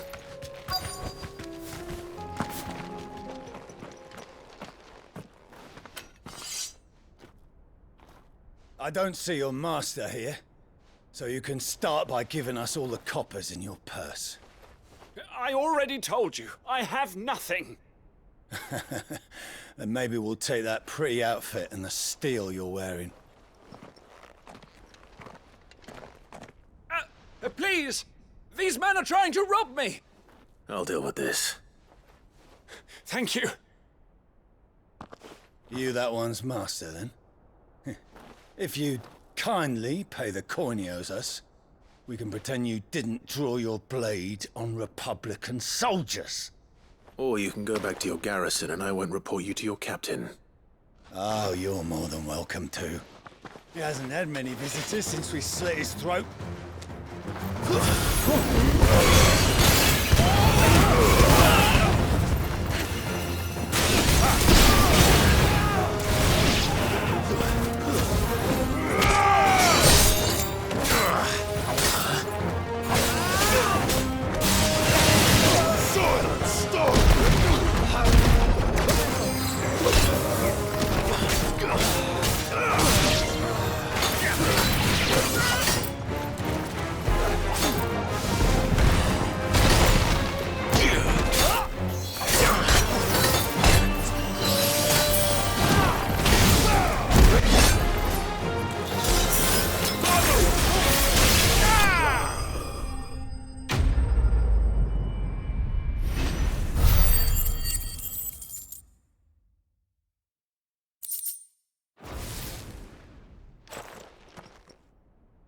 I'd expect as much from Hugo's faithful, but these were men of the fist. Much has changed in the Republican army since they lost their rock. You've seen this kind of thing before, then? Many times. I was sent here to observe the situation. You're one of Rutherford's men. He sent me to look for you. Well, then you have my thanks. I fancy I could defend myself against one, perhaps two, but a whole regiment. I arrived in Dalimil several days ago, but when I called upon the captain of the local garrison to make inquiries, his men confiscated my effects and locked me in a cell. The captain is no more, and his men make the rules now. Fortunately, I was able to bribe my way free, only to be stopped again by those soldiers you so kindly dispatched. What of the Fist's Central Command? Surely they wouldn't allow such lawlessness amongst their ranks. I would imagine they are unaware of it. Most of the army has fallen back to the capital and hunkered down behind her walls. Those who weren't recalled now rule the fringes unchecked, answering to no one but themselves. Then it's worse than we imagined. You should return to Rosaria. It's not safe here. I'll find a caravan heading north. You won't mind if I borrow one of these soldiers' coin purses?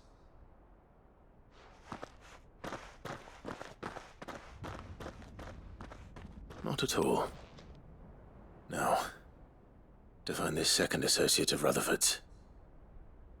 If he was bound for Oriflamme, I'll start at Northreach and see if I can pick up his trail.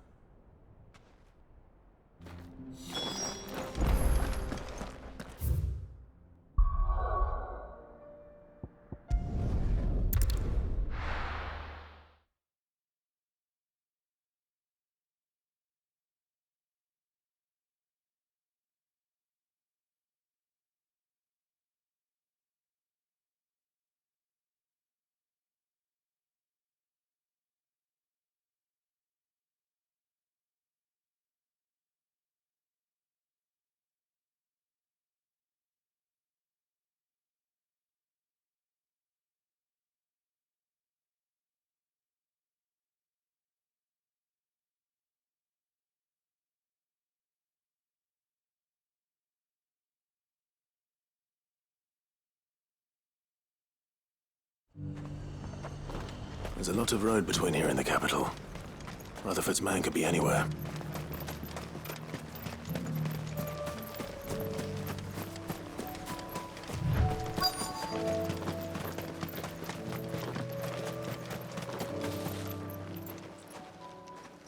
What happened here?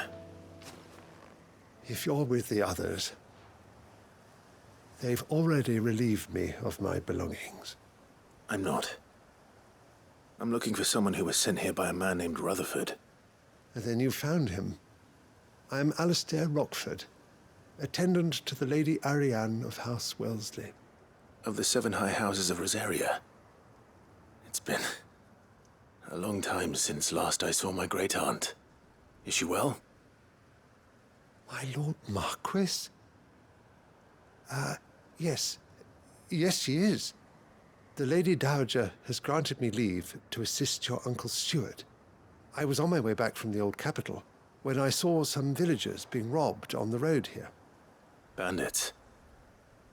They looked more like field hands, but it didn't matter in the end. I did what I could to help the victims, but all it earned me was a pommel to the temple. Which way did they go? South, toward the gate. All right. I'll take care of them. Founder knows I've met enough of their kind. You head back to Northreach, visit the Vale, tell them I sent you. Thank you. I shall. Founder be your shield.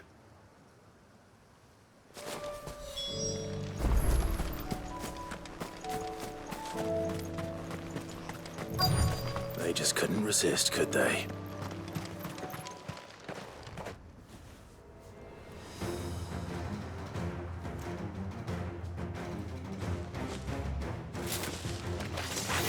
This one's ours, pretty boy.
Make for the town while you can. There may be more bandits nearby. You don't need to tell me twice. Many thanks, traveler. This looks to be all of them. I thought I told you to make for the Vale. And stand by as ill might befall the heir to the ducal throne. It's just Clive, and I'm fine. Which is more than can be said for you. I will survive. Strange that the garrison wouldn't intervene in such a brazen attack so close to their gates. The garrison have their hands full inside the city. Some days they don't even send out patrols. There are few hands left to work the fields, and even fewer to transport the grain. The market stalls are nearly bare, and the price for what remains is exorbitant. It's not uncommon to see a fight break out over a crust of bread. When I said the ones who attacked me didn't have the look of bandits, I meant it. They were probably just desperate. Rockford, listen to me. If you are to continue your investigation, you first need to seek the attention of a healer. Of course. I shall return to Northreach right away. But allow me to thank you first. Had you not happened along, Don't thank me. Thank Rutherford. It was he who sent me. I suppose he'll be wondering where I've got to. I shall send a Bastolus as soon as I'm able. Good day.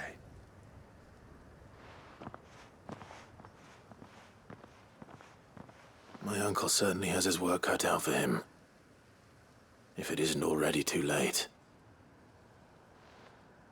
I should go and tell Rutherford that his colleagues are still in one piece.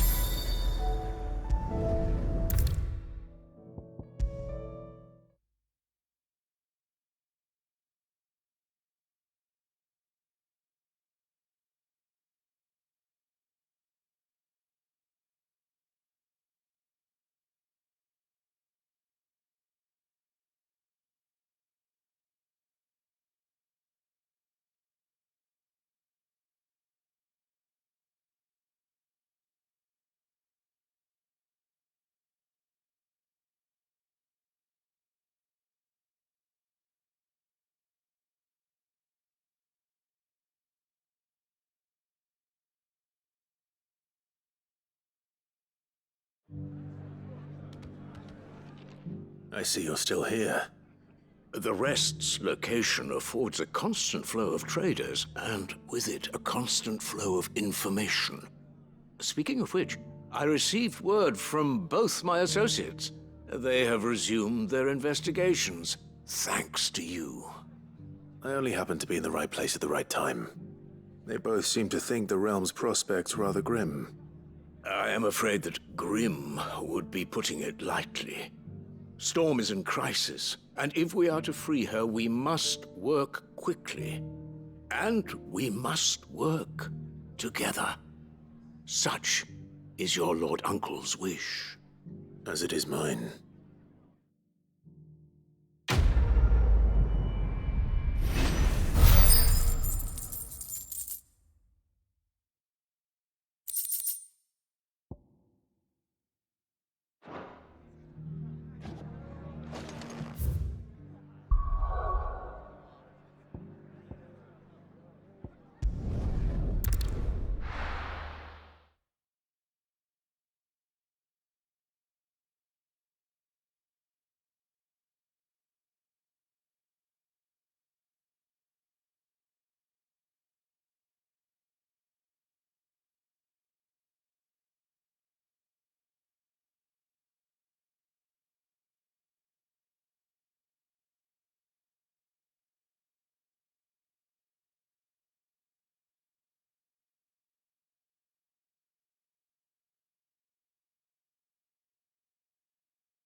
Nothing like a dish of cold vengeance to foul the gut.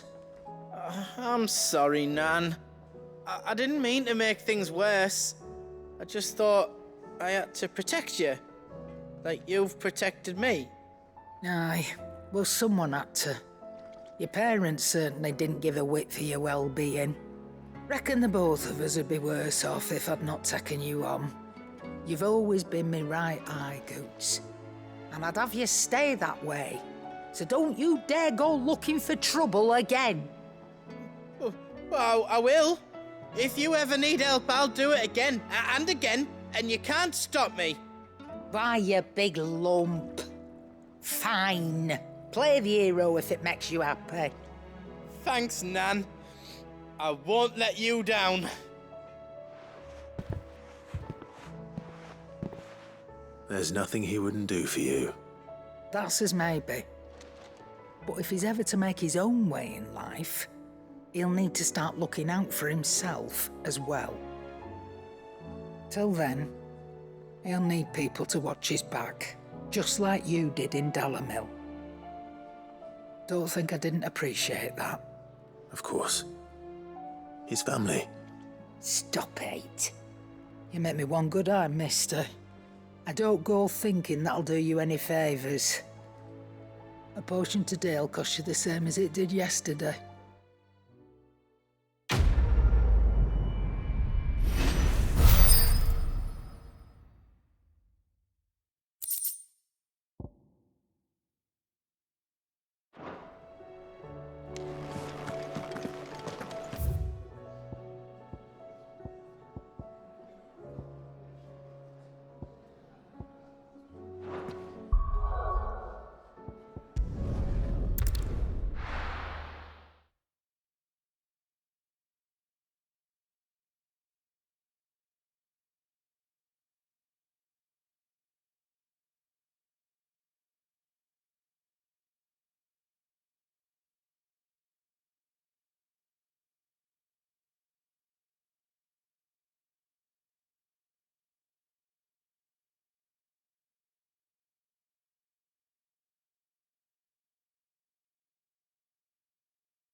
My Lord Marquis, it is an honor.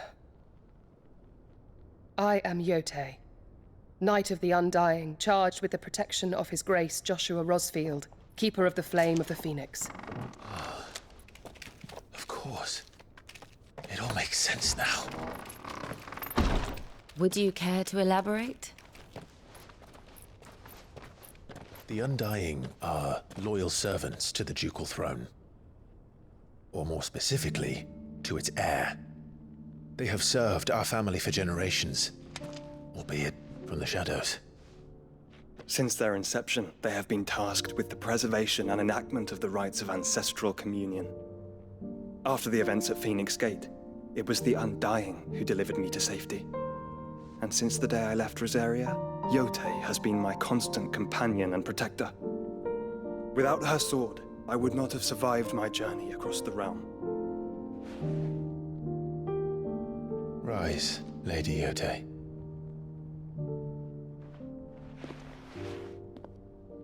You saved my brother. I owe you a debt I can never repay. I but did my duty. Come now. Tell us what you've discovered. Your Grace. It is as you feared. The vessel we spied off the coast of the Crystalline Dominion on the night of her fall. It was the Einherjar. Beyond any doubt. The Black Galleon. Joshua, the Einherjar is the Royalists' flagship. What business would they have in the Dominion? Upon learning of Waloed's involvement in recent events at Drake's Fang, I sensed the malign influence of Ultima, and bid Yotei and the Undying look into the matter. We have reason to believe that the Black Galleon weighed anchor shortly after the fighting began, and set a course due south. For Canva. Then it is Waloed Knights who besiege the cities. What is left of them, yes. And the Black Galleon sails at but one man's behest. Barnabas Tharm.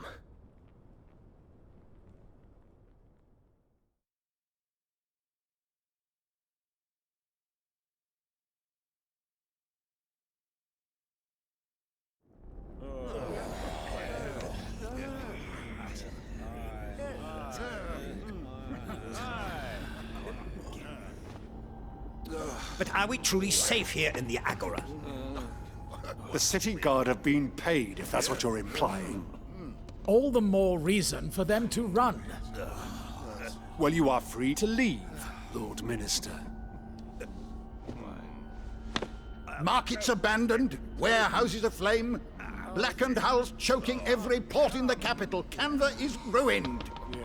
The realm teeters on the brink of chaos, and all you can think about is commerce! Forgive us! We were not aware Dhalmekia now subsisted on charity! Not quite. How dare you!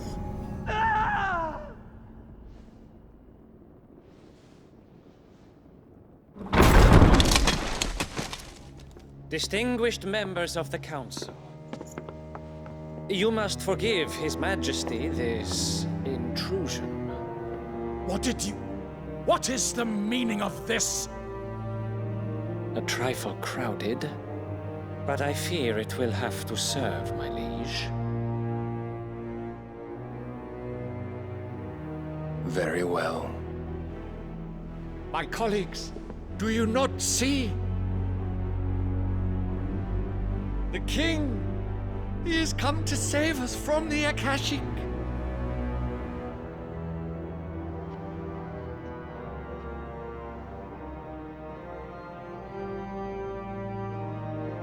He is a gift from the heavens, divine intervention, our very salvation.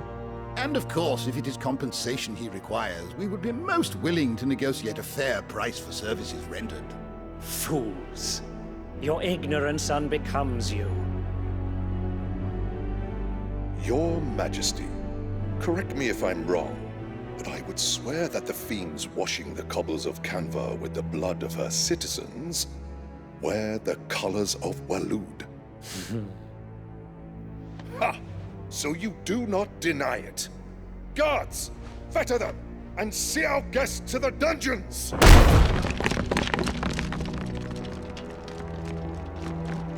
Enough.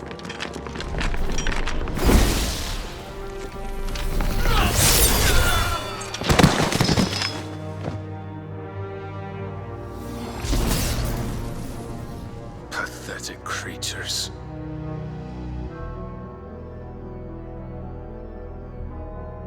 That you should imagine yourselves worthy of salvation. The girl is still here, somewhere in the city, her consciousness fair dripping with her late father's hubris. A consciousness to which Mythos is inextricably bound and inexorably drawn. See that he is made welcome. Yes, Your Majesty. Come, Mythos. Surely the prince's light cannot have sated you.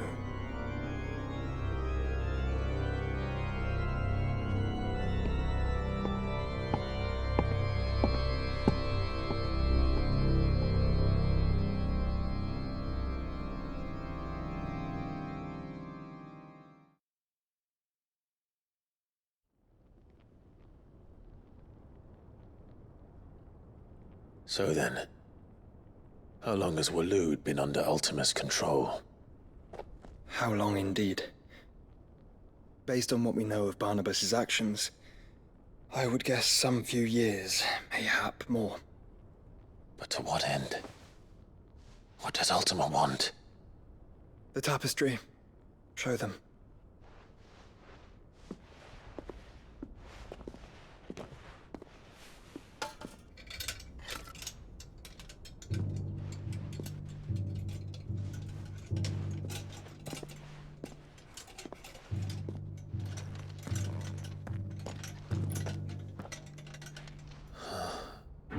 By the flames. Phoenix Gate, Drake's Breath, and now here. But what is it? It is old, ancient, even. Naught remains of the faith it represents, save what can be gleaned from the image itself. None could tell me what the one in the apothecary meant, even the Undying. But I believe it may be the key to discerning Ultima's purpose. That figure in the center, the one beneath whom the icons congregate, that I believe to be Ultima. He is a god, or at least godlike, his very existence beyond our ken. The icons, and by extension their dominance, are meant to be his subjects, and while some, like Barnabas, have accepted this role, others have rejected it, like you, Clive, which is rather inconvenient, as it appears he needs you most of all. And gods don't like to be disobeyed. No, I don't suppose they do.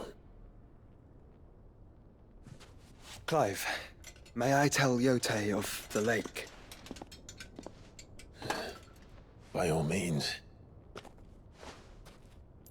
Yote, I will be accompanying my brother to the Free Cities. Whilst we are afield, I would have you watch over those Clive has made his wards. Omielos delan tuisag ilith. Though well concealed, the hideaway lacks trained fighters to defend its occupants should they be discovered. But it is my duty to... As it has ever been my brother's duty, remember. If that is your wish, Your Grace. But please be safe. If aught were to befall you, You have my word.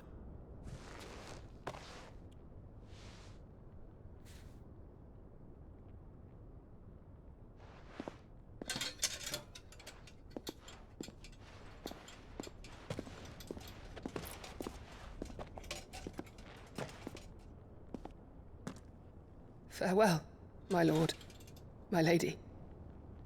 We are in your debt, Yote.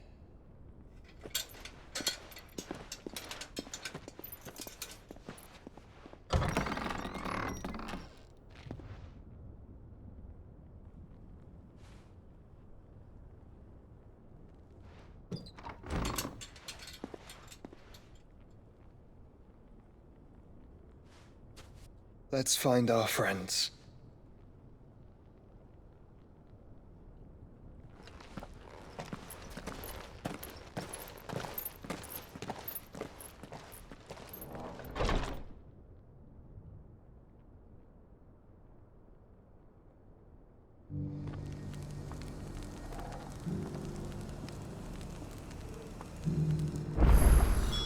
It's plain she cares for you very deeply. And I her, which is why I had to let her go.